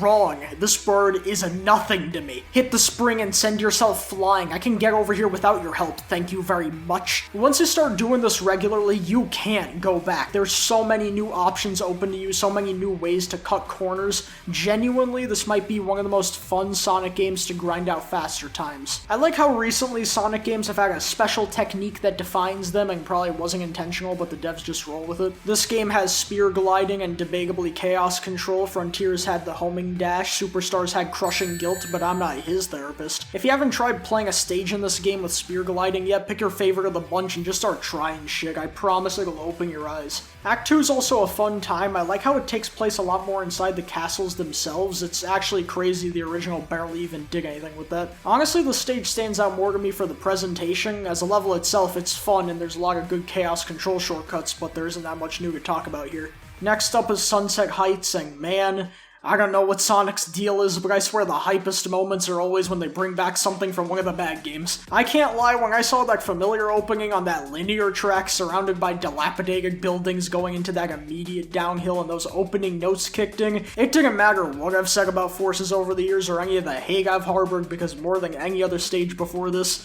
it made me feel like I was back home. It's crazy how it maintains the linear feel of the original level while still heavily improving on making sure it isn't just a straight line. There's a lot of these water spouts that initially seem beneficial, letting you ride them up to higher paths, but you actually want to find ways to get there without using the water because it's a lot slower. As I mentioned earlier, this stage also has one of my favorite Sonic shortcuts period, with stopping the rubble and homing attacking across it. It makes you be observant of your surroundings in a way that's much more involved than any of the other shortcuts in the series and even in this game. It also really hones into the spectacle in the middle, with Shadow dodging around tons of these guys trying to take shots at him. The extra presence of the Death Egg robots and the more detailed environments around you brings the destruction of Sunset Heights to the forefront. This was already one of my favorites from Forces, and they've greatly enhanced the atmosphere here. It even does that rooftop run thing of taking elements from other variations of the original level. The second half and a lot of Act 2 when we get there has you explore the sewers that only classic Sonic and the Avatar went to. This stage also transitions into Radical Highway towards the end, and there's a lot more warping of the terrain, with buildings bending to form 2 tubes you run around, and grind rails spinning you from section to section. It's definitely the best Radical Highway section, but I wish the Sunset Heights stuff went on for much longer. What's here so far is really good, and to be blunt, Sunset Heights definitely could have used a bit more room to breathe, considering all of its variations from forces weren't helping in that department. The Generations version of the level feels like its first opportunity to be a full level, so seeing it be cut short in favor of more Radical Highway stuff, even if that stuff is good, I don't know, I feel like we could have had a bit more restraint here. This level is a tricky one to speedrun and definitely to route, but when you get it down, you'll end up maintaining chaos control for large sections. You can almost have it going for the entirety of the stage up to when it switches. You'll even learn more fringe techniques, like how in chaos control, when hit with the homing attack, enemies only explode once it ends, but when killed with the slide, they explode immediately, allowing you to keep things moving by bringing the pulley down while time is stopped. I don't know why it happens like this, but there's so many weird little intricacies like that to consider, and when combined with the more involved routing, it makes this one of the most interesting and satisfying Sonic games to speedrun. That's also exactly why Sunset Heights Act 2 is my favorite 2D act in the game, bar none. This is the most fast-feeling 2D stage, but there's also a lot of decisions you've got to be making at the same time. There's a lot of that chaos control chaining seen in the first act, but now you've got to know when to leave it deactivated to get to the higher routes. They brought back the chain homing attack from episode Shadow just for this level, gotta love it, and the enemies don't start spawning if time is stopped. So sometimes using chaos control ends up cucking you out of a faster time because nobody's shown up yet. As it is, some of these guys are hard to spot. This lying in the middle of this doom surf in the sewers comes to mind, and I'm pretty happy about that. I was never a fan of the chain attack gimmick originally because of how automated it felt, but they made the process of getting to that same automation rewarding enough that I ended up really enjoying it. This is also one of the few times you can take advantage of the fact that the intangibility of Shadow's teleportation is one of his gimmicks. The only other big time you'd see it is if you take the bottom paths in Rail Canyon, but yeah, his homing attacks go through walls if he has something to lock onto. It doesn't really change much, you're essentially just doing a homing attack, but wow, look, you go through a wall, ain't that cool? This level has a really satisfying use of it though, mainly because it doesn't feel as intentional. If you line yourself up well, you can lock onto the enemy on the set of platforms directly above you, skipping having to snake around so you can go the normal way. It is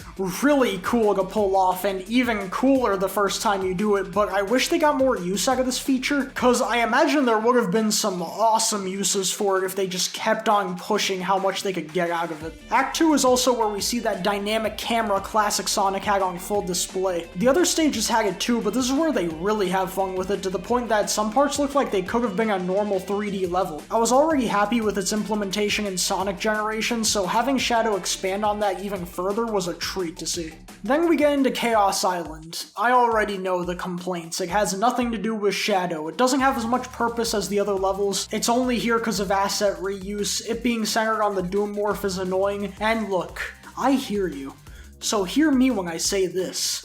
This stage is cool, so I don't fucking care. Chaos Island dares to ask the brave question of, can I feel nostalgic for something that only happened 2 years ago? Somehow, that's a yes. It's crazy to see the open zone be converted into a normal boost stage, and honestly, this one might have become my favorite stage to speedrun, because it feels like it pulls strats from all the others. You're keeping a chaos control streak going, doing big spear glides, having some unconventional routing, and I actually think the way they use the Doom Morph here is really fun. A lot of people don't like Chaos Island because of the Doom Morph, and maybe an unpopular opinion, but that's cause this is the skill check zone. I speak from experience, by the way. When I first ran through here, I still had fun, but it definitely felt pretty clunky. And I didn't immediately find some sort of flow on my first try like I did with the other stages. The more you play through it though, the better it becomes, especially on the Doom Morph side, and after some replays, you'll come to realize a lot of its power and speed comes from boost jumps instead of swinging. I was also really happy to see the underground sections in the ruins get some use. I always thought these were some of the nicest looking areas in Frontiers, but they felt like a bit of an afterthought compared to Grey 2D area.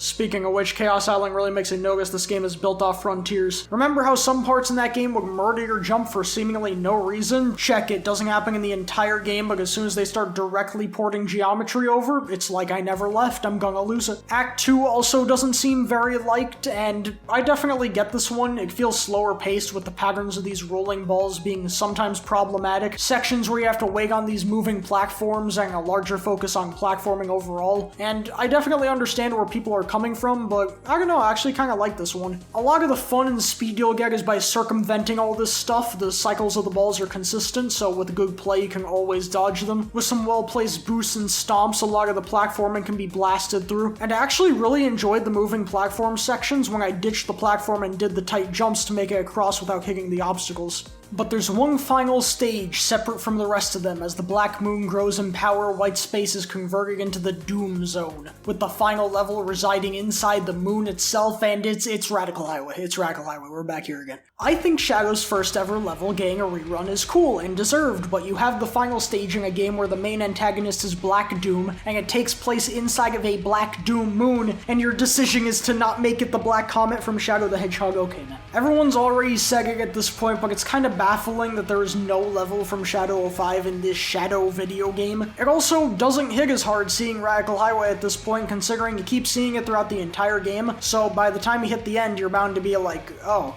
this again. I'll talk about why I think this decision was kind of interesting from a story perspective, but from a purely game perspective, it really loses its impact by the time you get here. That being said, I actually really like this stage.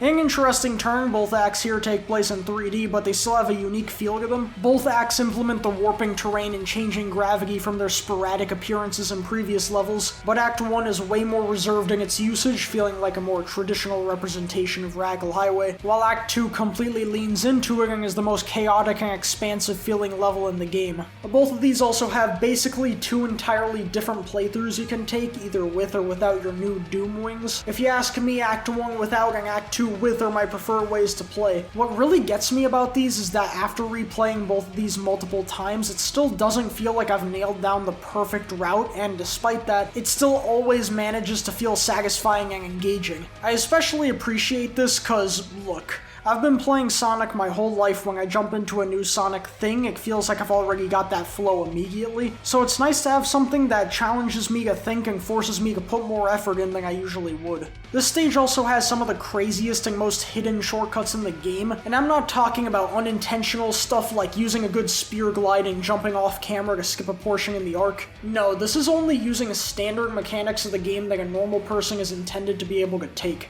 There's multiple examples I could choose, but here's the one that stands out most to me. When you take a ride up that iconic spring cylinder, I'd always notice these rainbow rings leading directly at the top, and in all the replays I did, I could never figure out how to enter through there, and it always bothered me. That is, until one try, I realized if on the rails leading to the cylinder you swap just before the hoops, you'll get flung upwards where you can fly to these enemies that lead to a secret path over to those rainbow rings, and the best part is, I found out that's not even how you're supposed to get there. You're actually supposed to go to this bottom section where there's an alien you can use to blast up to where the enemies are. I love this one route so much, dude, you don't even understand. At first I wasn't actually that big on this one, but the more I played it, the more of an appreciation for it I got. I feel like it helps both acts being in 3D, aside from it making the finale feel a bit more grand, but also, even if I like all the 2D stages here, the 3D ones are definitely more intricate and the best in the game. It's like I learn something new every time I run through these two. It's nice to have Sonic levels again that feel like they reward players who take the time to master them, and that's felt most with Radical Highway.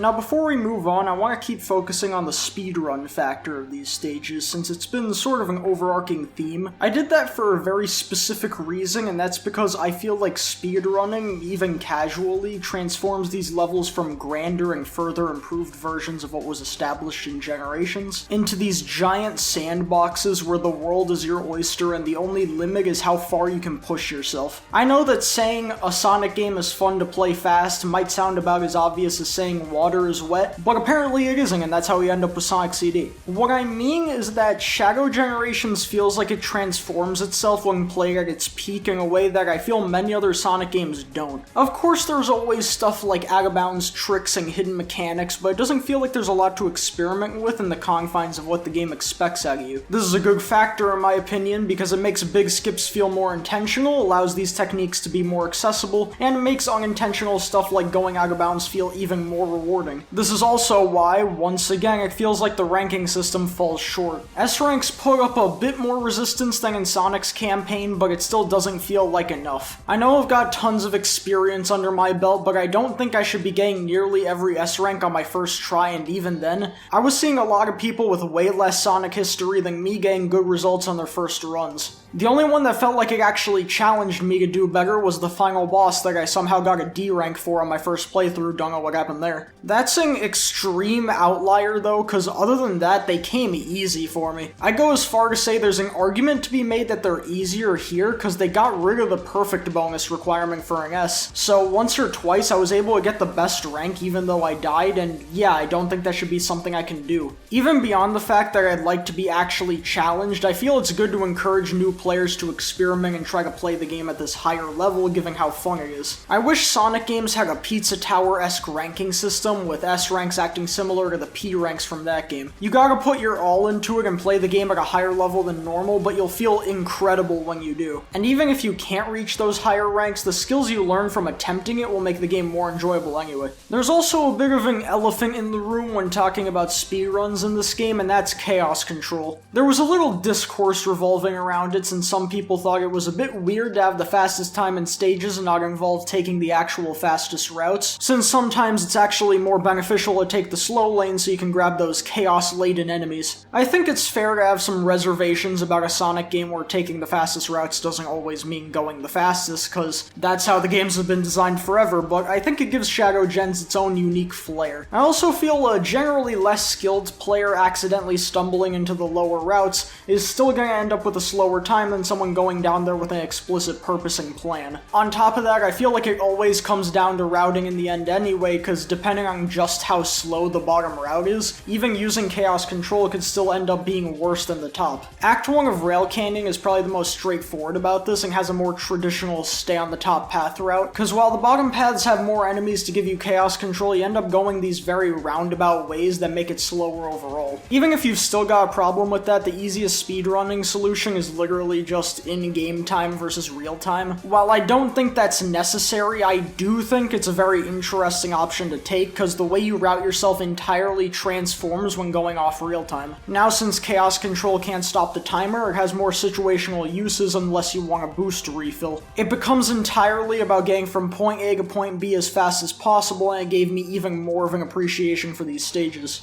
Chaos Island Act 1 was my favorite to toy around with and makes a great showcase for how things can change. With Chaos Control, I start by avoiding the spring to kill this guy so that once I take the left path here, I'll have my meter filled. Then I do this jump over where the red dudes are, take the pulley, and do this big jump over this entire section. Without it, I take the spring, go far right, make this crazy jump all the way over to the pulley is, skipping this entire section. I wouldn't have even thought to try this without doing a real-time speedrun, and it just reinforces that this game is the epitome of low skill floor, high skill ceiling, which I think is the perfect mix to have for a Sonic game. Doing this also made me gain a larger appreciation for Radical Highway. I really like the chaos control stuff, so not being able to use it in these made me not experiment with them as much as I should have. After actually taking the time to mess around with them though, Act 2 might have turned into one of my favorite stages with the path variety and crazy skips you can do if you manage your boost well. That being said, I think this playstyle could have been encouraged more if the game had a built-in real-time versus game time split. There's already a timer split depending on if you're using the Doom Wings or not, so I think adding this in would not only be an easy fix, but would also allow more experimentation and encourage players who wouldn't have otherwise tried a chaos control this playthrough to mess around with it more and maybe like it more than the normal stuff. All of this to say, speedrunning this game has been extremely fun for me, and I think no matter what your personal preference of the chaos control mechanic is, you've got a really fun time ahead of you. Bit of a deviation, but before I finish with stages, I want to talk about their music, because generations before this always had a reputation for having some stellar remixes, and Shadow Generations manages to surpass it in my opinion. I think almost all of the soundtrack is great. I don't even have much to say about it besides a few special cases, so if I don't mention something, it's probably because I think it's really good. The Act 2 mix for the arc was pretty disappointing, aside from just sounding kinda mid, given how it feels like it's supposed to be representing Final Chasing Act 2 with the spinning barrels. I would've liked if they did something similar to Rail Canyon with having the already existing Final Rush remix for Act 1, and then a Chase remix for Act 2, it would've been cool. On that note, Rail Canyon's Act 2 goes for a Bullet Station remix, which is a really cool idea, but it doesn't have nearly the same energy and hype behind it as the original. I can respect them going for something different here, and it's not that bad on its own. I just can't help but think of the more faithful Bullet Station remix that could have been, and I get kinda sad. Speaking of semi-disappointing remixes, Radical Highway, man. To be fair, the more I listen to it, the more Act 2 grows on me, but it still could be better, and I'm just not a fan of Act 1. It feels like as soon as it's about to hit the familiar beats of the song, it cuts itself off, which leaves it feeling kind of incomplete and lacking impact. I was also a bit disappointed because the remixes of Radical Highway that play during their mid-level transitions are great, and I like how each time you get sent here, the more the song fills itself out, culminating in the third visit in Sunset Heights that's my favorite rendition. If there's one part of the music people didn't like though, it's definitely the tracks for Chaos Island. I actually really like both of these. Come on, guys, they're not that bad. I mean, I can kind of get where people are coming from with Act 2, even if I still enjoy it, but Act 1 is pretty solid, actually. I think the EDM meshing with the lighter instruments from the island theme was a really good way of representing the musical styles of the open zones and the cyberspace levels. Admittedly, I didn't jive with it immediately when the preview was released, but I think it's really good now. If there's one group of tracks I was surprised by, it was the white space themes for each stage. Sonic Generations had these as well, and they were neat. The ones for Chemical Plant, Crisis City, and Planet Wisp were probably my favorites, but Shadow Gens dials it up to an insane degree. Literally, some of my favorite songs here are the white space themes, namely the ones for Sunset Heights and Chaos Island, and the chanting they added to Radical Highways was crazy. It hypes you up to enter a new level like you're in some kind of Sonic theme park, and if you don't already know what stage you're in, it makes it fun to think on what the level you're about to enter is. I love these. While we're on good music, we've got bosses left, only 4 this time, but they are all good, no garbage final boss that ruins everything here. The Bio Lizard is first up, it definitely got toned down from the original, it's the first boss now, but it still has new tricks up its sleeve, growing these wing arm doohickeys. Really like how between him growing these wings and shooting the orbs at you extremely fast towards the end, it brings him slightly closer to Shadow's abilities and helps remind you that, oh yeah, someone had to go through this to get to that. Imagine explaining that to someone who isn't a Sonic fan. So yeah, this big lizard and small hedgehog are test tube babies and basically brothers. Also, they have 2 gay dads who have a toxic old man-yowie thing going on. I've sold 20 copies of this game to people single-handedly. This boss is fun, but it's more spectacle than a super good fight. Now, to be fair, it's really cool spectacle, but in terms of being a boss fight, I'd still say the original is my favorite. The remix was almost my favorite rendition. The added guitars are extremely good, but it didn't have the lyrics for some reason, and it feels like there's a hole in my heart. The version of the song on the soundtrack has the lyrics now, so yeah, it's perfect, but why not use that one? It's so good. Metal Overlord is up next, and is definitely a much better fight overall. You gotta hit the junk into him while also taking whatever opportunities you get to launch up and hit his weak point. There's also a lot of cool optional points to use Chaos Control. There was one of these against the Bio Lizard as well that you can completely miss, and I really like that. But Metal gives you more chances for this kind of stuff, be it zooming past his missiles for a free hit, or this awesome secret attack you can activate where you throw all the rubble back at him. Definitely a really solid boss and a big improvement over the first one, but I've got a few small sour spots. First, the remix is a bit underwhelming. What I'm Made Of is a great song, so it's still a good listen. I just wish the remix did more, especially considering what everything else in the game got. Second, besides the rails, this isn't Final Fortress. They just painted over the buildings from Chemical Planning Forces, and then Chemical Planning Frontiers. Like, I think calling back to the scrap concept for the stage in Heroes is cool, now being a look into what happened after Sonic beat him, but come on man, you could've put in a little more effort here. The next boss is a bit of a special case. See, you find the entrances to the previous bosses in these big cathedrals and stuff, but this one's a little different. Instead, you descend underground with this strangely being the only area here in full color with a quiet yet foreboding track rising in the background. Just as you want to figure out what the deal is, blue balled again. Better go clean that up real quick. Complete your challenges, run back to the scene of the crime, and then it all comes back together. Most of the purple floors and walls are seeping out of these sepia-toned ruins, and there's only one guy in the whole series that has a theme like this. He's back, isn't he? What is this? A seal of some sort?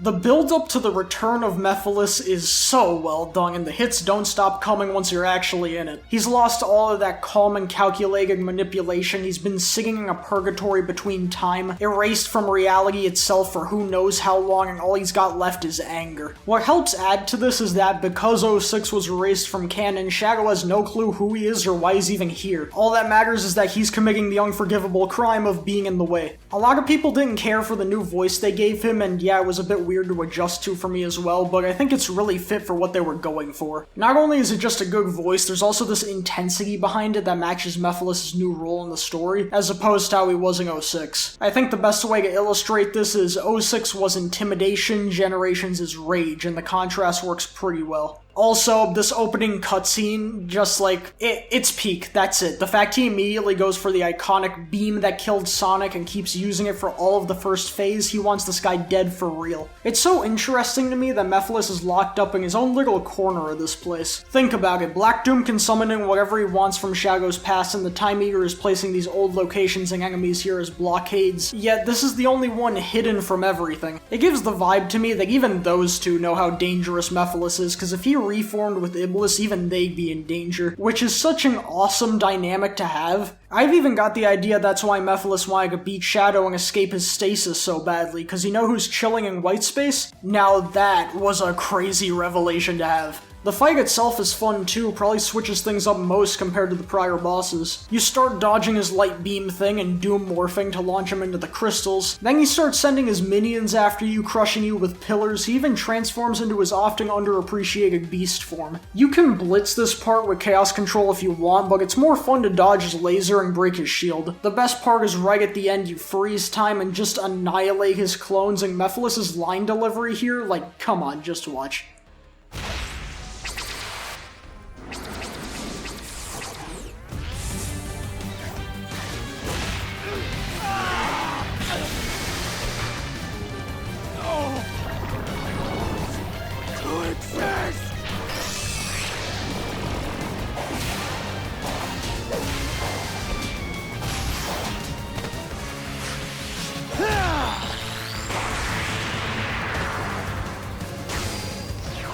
There is no future for you. Ever. Man, that's good! I actually played this boss multiple times for this playthrough just to mess around, and I found so many lines that you probably wouldn't hear normally, so many attacks you just skip past if you try to jump on him normally. He does that 06 barrier thingy. Honestly, the more I talk about it, the more it seems like I like everything surrounding the fight more than the fight itself, but I can't help it. Having good Mephiles content for once is a dream come true. It's crazy to have a boss that isn't the final one steal the show like this, but man, what a fight it was. The fight against Devil Doom is easily my favorite gameplay-wise, and is honestly the best Sonic final boss in a while. It takes advantage of all your Doom powers. I actually really dig the morph section. It's fun launching yourself across the whole obstacle course with a well-placed boost jump. The fight ends with the Doom wings essentially acting as a supersonic finale deal, and it's pretty fun and has a lot of cool story stuff, so I'm gonna save that for later. We're almost at that story, by the way, hang tight, but just before we do, I want to talk about 100% and some other miscellaneous tiniest things so that everything's out of the way. First, probably the most pressing, there's DLC. It started with just this Terios costume, and it's a cool skin, calling back to Shadow's concept art, but man, I'm happy this is not the design we landed on. This guy teeters on the line of either being bland or trying too hard, while Shadow is the coolest character put into anything, I'll leave it at that. Also, don't like how he doesn't have unique animations, so he ends up skating on flat shoes. I am so bothered right now. A little bit ago, we also got a brand new stage, Tokyo, based on Sonic 3, which is super cool. I also really like the movie Shadow look for this level. I just wish you could take it outside of here, and the only reason I can think why you can't is probably something having to do with Keanu Reeves voicing him. I don't know, it's dumb. Speaking of which, Keanu's line delivery in this is so funny to me, because he actually does a really good job in the movie, but it's like he realized this is just a single level for a video game and stopped giving a shit. Beautiful city. It looks like how Maria described the Earth. Looks like how Maria described the Earth. I mean, come on, it's so bad it's brilliant. This stage is pretty fun, but probably beats Rail Canyon now in terms of being the weakest. It's a bit too boxed in, and not every shortcut feels impactful like they do in the rest of the stages. If there's one thing the stage excels at, though, it's presentation. There are some awesome scenes of Shadow effortlessly outmaneuvering Gun, and while it does make the stage kinda annoying to replay because he gets stopped a bit too often and it goes on a bit too long, it is very cool to watch. This Westopolis remix is contender for best track in the game for me, and I think this might be the best S-rank animation in any Sonic game.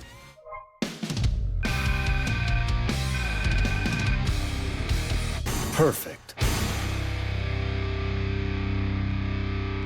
But this presents a problem. Aside from the fact that there's only in Act 1 and 2 challenges, that's nice, but I would prefer in Act 2 instead, this is an opportunity that I don't think the developers are gonna take. One of the only problems with Generations is that they didn't continue it with some DLC. Aside from this Casino Night pinball thing, which is like, okay, man. The possibilities for extra stages is limitless, but Sonic Team swore off DLC after they threw a million spike balls in a stage and called them level packs, so no cigar. I want them to do DLC stages for this game, especially considering the large amount of post-launch content put into Frontiers, but there hasn't been anything yet, and I'm hoping something comes soon, but something tells me nothing will. There were some games that missed out on the original Generations, and now there's even more that could be taken from. Just to blast through some levels I want to see if they did DLC, Gun Fortress and the Black Comet for obvious reasons. Sky Road, Let Lost World having actually great level attached to it. Unawakening Float and Dark Hollow, the storybook stuff should have been in the original Cyber Station, and just to round things out, Mad Gear and White Park. If you want to say that Shadow wasn't in most of these, it's a DLC, and I don't care, and neither does the game apparently. I also remember people saying before the game came out that each stage would most likely have a boss attached to it, which left fights against probably Infinite and Knight, and as much as Shadow going against the Titans would be awesome, Infinite definitely deserves a rematch. He could be so cool, but instead he was lame in forces, quickly forgotten, and now his legacy is being one-tapped by a Thwomp. This is the most washed character in the franchise. I was hoping he'd get a fight, but he didn't, so now if they do more levels, why not one more boss to even things out, you know? I think it'd finally make him at least a little cool.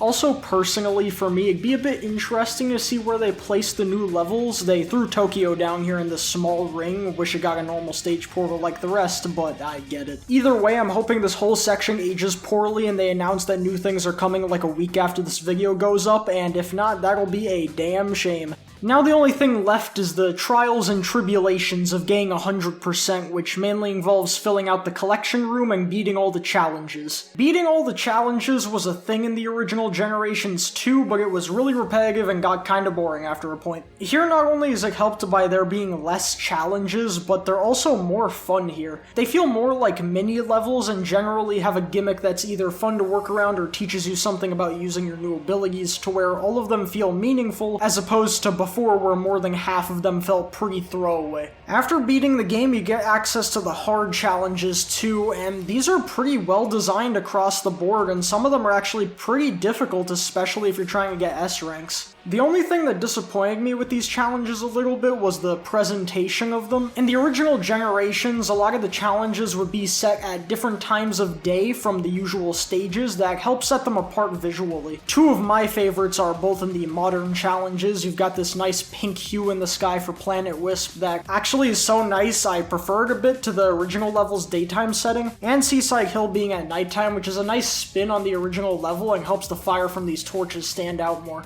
While I was making this video, a new mod dropped for Shadow Generations that gives each challenge its own new flair to it, and a lot of these look really nice. One's like a nighttime setting for Rail Canyon, a challenge each for Kingdom Valley and Sunset Heights being set during the daytime. Sunset Heights during the daytime, that's kind of contradictory. And some of them aren't even set times of day, like these ominous green and purple hues for Sunset Heights and Chaos Island respectively. Some of the coolest ones to see were the challenges that are just the silhouettes. It reminded me a lot of those special stages from the new Donkey Kong Country games, or I guess newer relatively. Getting a little off track, but I was very impressed with this mod. I'm definitely gonna be playing with this song whenever I come back to this game. Moving on, there's also collection chests to be grabbed with art, music, and the synopses on what Shadow was up to in the previous Sonic games. I think that's a nice inclusion actually. New players already get introduced to Shadow's more important character details and context for this game's story right at the start, so if they want to know about any other stuff they missed out on, it's under optional reading material, though I don't know why Shadow 05 is presented like it came before Heroes. They don't even try to make the multiple endings of that game's story coherent. They give the beginning and end with nothing in between, which is both fair and also cutting some important stuff you can't really win with this game.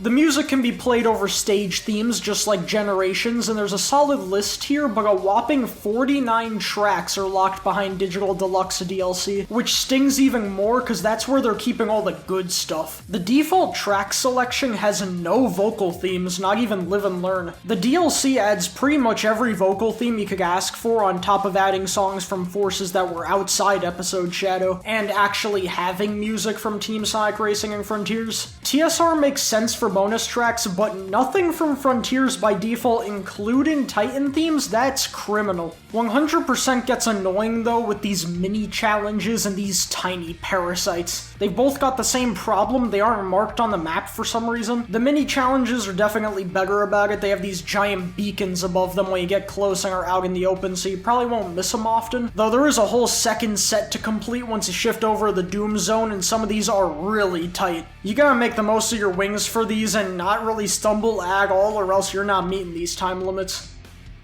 The machine parts are the bane of my existence. When you finish up Rail Canyon, you meet up with Orbog and Cubot because they really had to fish around for characters that weren't already in Sonic's campaign, and they need parts for their little rocket ship. There are 80 of these things hidden in the hub world, and while you might start scooping them up at a pretty decent pace, once you get to around 60 or so, it becomes a game of finding the needle in the haystack. They're so small and sometimes hard to notice, and don't think that's the only reason they're hard to find, because some of these are hidden in pretty out-of-the-way spots. I fully completed this game at least 4 times already, and let me tell you, getting to 75 and needing to wander around aimlessly looking for what's left doesn't get any easier. The first time was the worst. Try doing this without any guides to help you or any inklings of where the rocket parts could be. Yeah, that was agony. After all that running around, what do you get?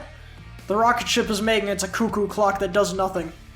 Yeah, that was worth it. We're not gonna talk about that anymore before I get needlessly upset at a game for children, so let's move on to the elephant in the room. I was pretty worried about how this game would tackle its story. As the game's stage representation makes apparent, Shadow hasn't really been a major part of a Sonic game since 06, and Generations wanted to take a deep look at his backstory again. I was far from opposed to the idea, but it did kinda feel like going from 0 to 100, so I had some reservations on if they could stick the landing, and if they could make this a meaningful evolution of Shadow's character journey. So to figure that out, let's get the ball rolling. After Black Doom's introduction, Shadow uses his Doom powers for the first time and is immediately concerned that none of this whole thing is normal. But before we can unpack that, he spots Maria and Gerald far in the distance. Black Doom also apparently wasn't through after getting stomped out the first time and has been rebuilding his army in the background, with the Time Eater shenanigans making his plans go even smoother. They do this a lot in cutscenes and later in the Doom Zone, but I like how they go all in on incorporating Black Doom's theme whenever he shows up. It works really well for his character, and it's just nice to hear again after 20 years. After some running around, we find Maria and Gerald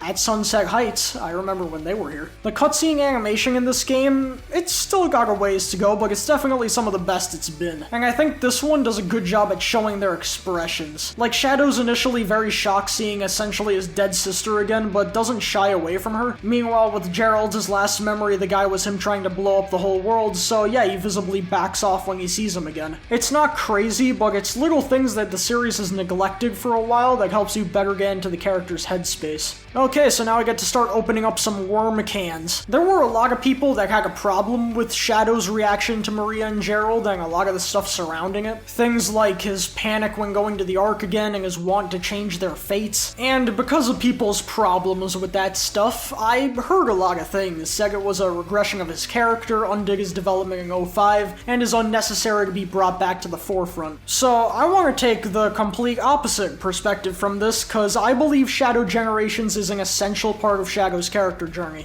Let's do the fun thing I like doing here, where I take all of this extremely seriously, so let's talk Sonic and let's talk trauma. Shadow the Hedgehog is a traumatized character, and if you're on the outside looking in, that sounds absurd and ridiculous, but stick with me, this is how we do things in my house. The ending point of Shadow 05 is a good stepping stone for his character to progress with, but as an ending for his development, man, this shit sucks.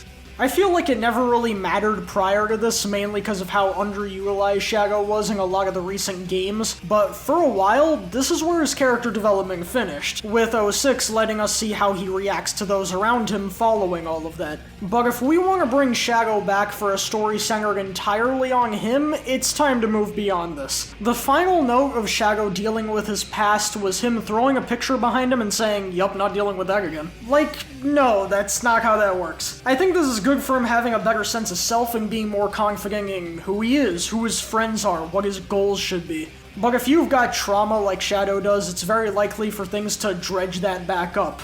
Like, for instance, flying back up to the Ark where he watched all the people important to him be killed, tried to destroy Earth against the wishes of his dead best friend and realized he was half evil alien destined to take over the planet.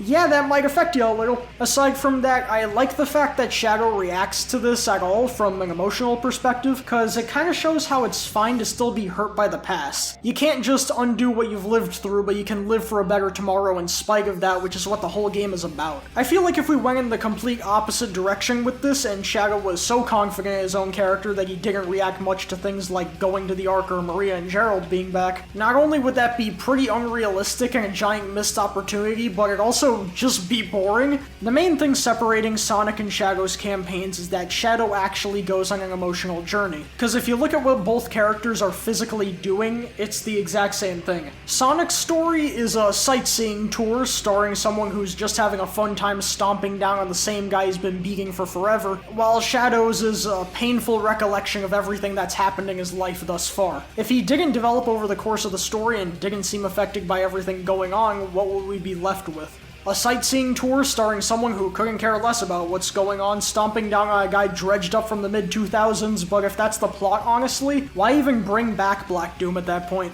Also tangentially related, but I like how both characters' versions of White Space reflect their headspaces, which is fitting since the place is born from their memories. Sonic is a laid-back guy who doesn't let things get to him and is always moving forward. As such, his memory zone is a straight line with a few areas to go zoom in, with nothing to actually threaten him. Meanwhile, Shadow is a very complex and emotionally scarred character, so his memory zone is this sprawling area of connected paths in open space that looks much grander than Sonic's area, with some obstacles and enemies ready to take shots at him. Maybe I'm looking too deep into that because I'm certain it was accidental, but it's still cool to look at nonetheless. Black Doom's connection to Shadow has a lot of focus here too, and I'm a big fan of how it was handled and how they also integrated into gameplay in a surprisingly cool way. Later on, Gerald reveals that part of his agreement with Black Doom in making Shadow was creating the perfect warrior for his army, with Shadow's new Doom powers being a result of that original intention, gradually making him more capable and dangerous, with Black Doom potentially aiming to use Shadow as a new vessel for him. The more power Shadow gets, the more violent it makes him, a little more destructive, a little more angry. We even get to see the Generations rival fight from Shadow's perspective, where he barely holds himself back from blasting Sonic with his Doom Spears, even though he was kinda asking for it.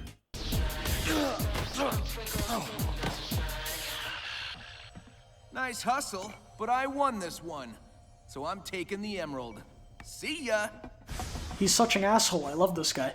Each new power makes Shadow stronger, and the player also gets to actively feel that. They each allow you to get into new areas, get around a little faster, diversify your skill set. You start to anticipate getting a new ability. At the same time, though, it brings Shadow closer to Black Doom and makes him show his rage more, which is also something you get to feel. Towards the beginning, the Doom powers don't change Shadow much, and in tandem with this, he does some pretty normal stuff. He gets slightly better Chaos Spears, punch people a ton, classic Shadow.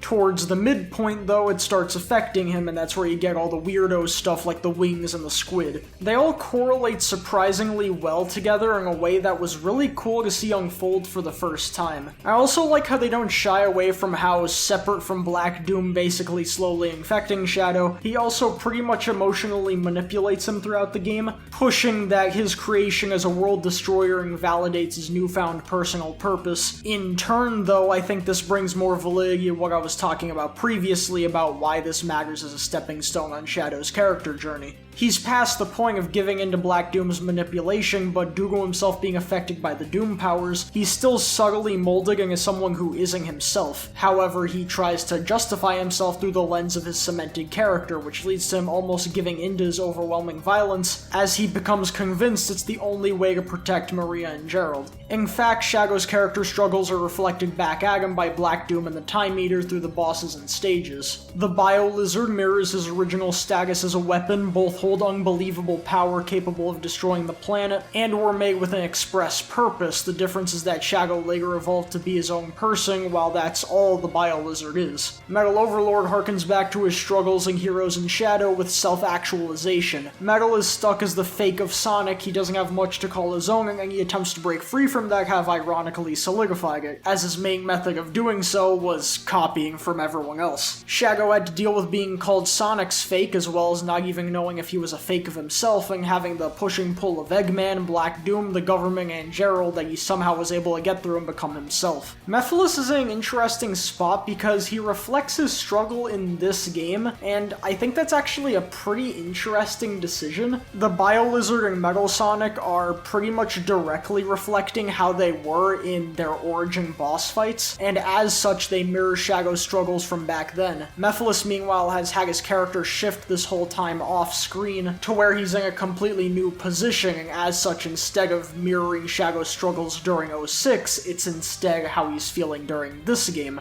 Displaced between time, forced to look back on his past mistakes, and being consumed by rage the further he progresses. Mephiles is blinded by his anger. The only thing he thinks will solve his problems is axing Shadow, but this inadvertently makes him weaker, which can be shown by how he's the only boss that doesn't try any new tactics after his original fight. His strongest point was in his control over others, but he forgoes that in favor of a complete onslaught, which he consistently lost at. At this point in the story, Shadow's in the same position, almost giving into his anger, regressing back to his more vengeance-driven past, and just like Mephiles, he thinks the only way to fix things is by killing Black Doom once and for all. The only thing that reels him back in is his personal connections, and I think that's so interesting. The more recent the games represented in gameplay become, the more current the struggles they reflect are. That's crazy. The stages are more to the point, but they also work to this theme. The Ark is a familiar location that Shadow's comparatively more comfortable with, but the return of Black Doom completely throws him for a loop, symbolized by the morphing that leads into Radical Highway. Rail Canyon comes in when Shadow's personal struggles begin, and he has his first challenges in staying as himself, just like how he was having an identity crisis during Heroes. Kingdom Valley also shows up at the same time, but is the complete opposite. Shadow here is reeled back by Maria and Gerald by staying true to himself, and this stage represents Shadow when he was most confident in who he was. His anger starts to consume him by Sunset Heights, emblematic of when he was extremely rash and brutal in taking care of Infinite when he wasn't that much of a threat, leading to a domino chain that essentially forced Sonic to have to come in and clean up the mess. Even despite not involving Shadow, Chaos Island is where Sonic's corruption was starting to reach its breaking point, and was the first time where it was shown to be actually debilitating to him, and this comes in during a time when Shadow is experiencing his own overwhelming corruption that's about to reach its breaking point. Nowhere is this exemplified better than Radical Highway. Yup, here comes the part where Hyper tries to argue this appearing for like half of the game is actually a genius decision. Okay, here we go. This is the only stage that's a direct result of Black Doom. If he wasn't here, the stage wouldn't be either. Black Doom's constantly trying to remind him of his most vengeful moment, one of his biggest lapses in judgment, misinterpreting his best friend's wish into the exact opposite they wanted, causing chaos throughout a populated city. If there's anything from Shadow's past that's going to connect him most to Black Doom and the hate-filled warrior he was meant to become, it's right here. And I think it being one of the last levels in the game is pretty appropriate. I just think it would have really tied everything together if we got a Black Comet stage right after this, but I digress. Overall, Black Doom was done really well here, but if there's one group of characters I think got expanded most here, it's probably Gerald and Maria. Now, I want to preface, if there's one thing I majorly think this game fumbled is how their expansion is presented. You get a lot of it from their dialogue throughout the game in this fun book I found inside my plastic. After Sunset Heights, they stand outside the level portal, and each time you beat something afterward, they have new things to say. But with some of this stuff, I feel like there should have been dedicated cutscenes for it instead. Maybe it would have been weirdly paced surrounded by everything else, but considering this is Shadow's first time seeing them after their death, particularly with Maria, I think some time should have been dedicated for reminiscing and talking about just stuff. They really go into her character here and how her illness affected her, how she was a beacon of positivity on the arc despite how she was going through, how some days she can barely even move or think, and how despite experiencing the turbulent nature of living on the arc, she considers Shadow her family and wants to do everything in her power to ensure his happiness, even though, given what he's facing regularly, there's nothing she can realistically do about that. I think it's a bit of an unfortunate reality that before this, Maria kinda just felt like a character motive for Shadow. She mattered because of her impacts on him, but Generations does a good job in developing and humanizing her to where I actually really like her on her own merits now. I always wanted more of a pull to understand Shadow's perspective. We always knew how much Maria mattered to him, I just wanted more of the why, and now that I've got it,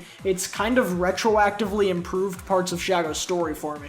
Gerald had a crazy glow up almost single-handedly because of this. That diary Eggman dug up in Adventure 2, yeah, now you get to fully read through it by collecting pages in white space. But if you bought the physical Day 1 edition, it came with a real version of the thing. That's pretty neat, actually. There's a lot of interesting lore stuff in here separate from the character building stuff, like how Chaos Drives were specifically created to aid Gun's forces, which is why they're dropped only from Gun robots in SA2. The time switches in Canon's core were apparently created from Gerald experimenting with chaos control, and it gives you a larger look into Gerald's discovery of Emerald. On top of that, a few of the entries maintain continuity by being directly lifted from their appearances in SA2 Battling Rivals 2. As a longtime Sonic fan, there's a lot to enjoy here. The way Gerald's story is described does a great job of driving home how depressing the whole thing is, and in some way, for me at least, makes it kinda sympathetic, at least to a point. We get introduced to both of Gerald's sons, one is the father of Maria, the other the father of Eggman. Finally, we see official confirmation that Gerald studied Angel Island during his pursuits building the Ark for the government. While the Ark was initially created to preserve life on space, the government's wants for weapons starts to interfere with that goal, and this is on top of Maria showing her first signs of illness. It doesn't stop there though, because in the middle of pressures mounting, this scarecrow of a president casually asks, "Hey buddy, can you figure out immortality for me?" And to cap things off, in the middle of that ordeal, the military starts demanding weapons out of Gerald, leading to the beginning of Project Shadow. The original Project Shadow, currently the Bio-Lizard, was set to be the solution to all of Gerald's problems. It had accelerated cellular growth that could theoretically allow the lizard to regenerate itself, potentially showing a solution for Maria's illness, and being a probable answer to the president's immortality request. It could also harness chaos energy, leading it to be just dangerous enough for Gun to see it as the weapon they wanted.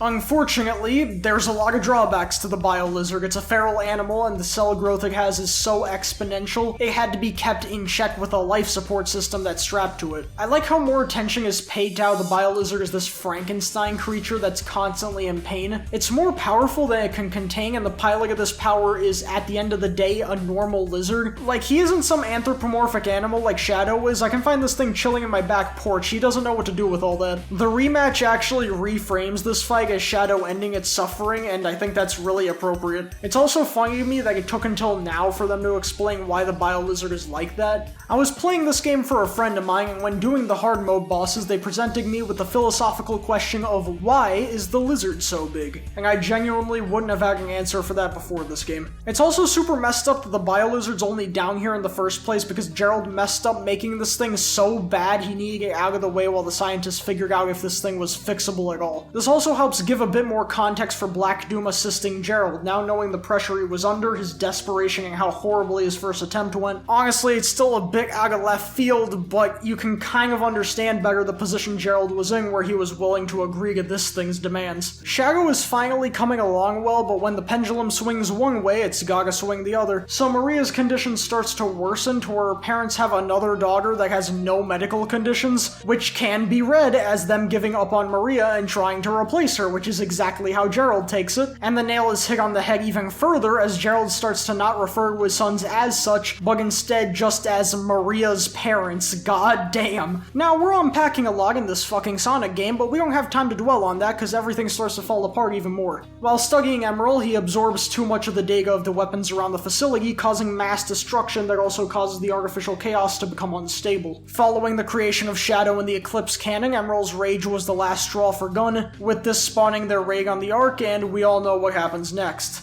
Good God, what do I even say? This is some of the best story we've gotten in a Sonic game for a while, to not just bring new life to a pre-existing part of the Sonic lore, but also expand upon it to such an extent. The way Gerald's story is told here was so well done, and it gets kinda harrowing at a point. Seeing him slowly lose himself more and more, desperately trying to fix an unfixable situation. I think this also gives a little more depth to Shadow. He was created to be this perfect being, the culmination of a mountain of scientific effort, and yet not only was he unable to protect those he cared about, he also never got to fulfill his true purpose, and he resents himself for that. It also makes it even more gratifying seeing him gain new purpose and confidence in who he is leading up to now. The time travel theme helps Shadow's character even more, because you get to see small snapshots of everything that led up to this point. Little reminders of how he grew and changed over time, and that all ends with Devil Doom. This is the first boss in a while to have that music progression I love, where the first phase is darker and emphasizes the struggle, while the second phase is triumphant as you overpower the boss. I think the last one to do it was Colors, but man, what a good game to bring it back. The first phase is a remix of Black Doom's theme, which I was really happy to see since it was always one of the more underappreciated songs from Shadow. It also works because for the first two phases you're mainly trying to catch up with Devil Doom. Right now it's more about tearing through his onslaught than giving him a full fight. But then as you take to the skies and explode in a yellow aura, we get a brand new remix of All Hail Shadow that sounds really good. At first I was a bit confused and slightly disappointed about them not playing I Am All of Me since it played during the original fight, but I think I get it now. Unlike the other bosses, Devil Doom isn't so much a rematch as much as it is a completely new second fight, so it makes sense that they'd switch some stuff up, and it also works better thematically. The fight is essentially Shadow's final effort at breaking free from Black Doom's influence, and as such I think it works really well having both themes of the fight be both of the character themes for them. I already went over how it's a fun fight, but the spectacle also ties things together really nicely. The transitions between each phase are great, and there's even a secret super attack you can do on phase 3 that I completely skipped over accidentally on this run. In the end, Shadow lays the smackdown on Doom in a completely badass way and reaffirms that he knows who he is. And man, if there was ever a time for a "this is who I am" callback, can't win them all, I suppose. Like I care though, cause this is damn near perfect. Deny what you are. We are one and the same. I am Shadow the Hedgehog. This is the destiny I choose.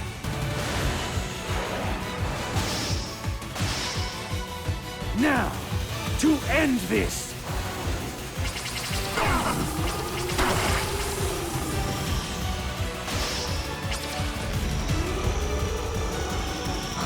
I crafted everything up till now, and yet you deny me!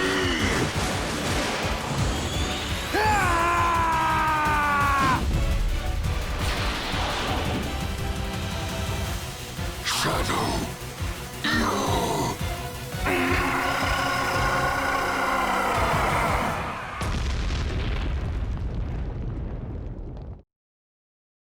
Shadow returns to White Space, expelling the Doom powers from within him. With White Space fading, Maria and Gerald start returning to their original place in time. This is another part that makes me like how Shadow's character was handled. It's way more compelling to me that he initially tries to stop it, even if he knows he can't and shouldn't do it. Maria tells Shadow no matter what she'll always be in her heart, leading Shadow to speed off, actually shedding a tear on his way out the door. I genuinely wasn't expecting that. Thus, Shadow Generations is closed out, and man, what a fucking game. This game is so special to me because it feels like after actual decades, it is a vision truly realized. So much from before this point has felt like either a complete fumble, good ideas with bad execution, or a great game dragged down by some problems. For years, my bar for a truly uncompromised modern Sonic game was Sonic Generations. So to see Shadow not only clear that bar, but fix the very minor problems the original had, not only has it risen to be my new favorite Sonic game, but also one of, if not my favorite video game, full stop. If I recommended Sonic Generations to everyone, especially newcomers, you better believe that applies tenfold to this, and imagine you get both in one package. I want to keep my expectations in check going into the future, but that's also the note I ended my Frontiers video on, and things just got better. It's insane comparing this to one of the last videos I made on Sonic, and while I'm still proud of it, and I think it's still worthwhile, I've never been more happy to be proven completely wrong. Cause looking back, nearly all of my problems in that video have been addressed, to the point where I think it might actually be worthwhile going back to that topic some point in the future. There's no way of knowing how future Sonic games are gonna be handled, but if we keep going up from here, this game will be known as the start of something great. Dare I say, a game to be remembered for generations. Yep, still got it.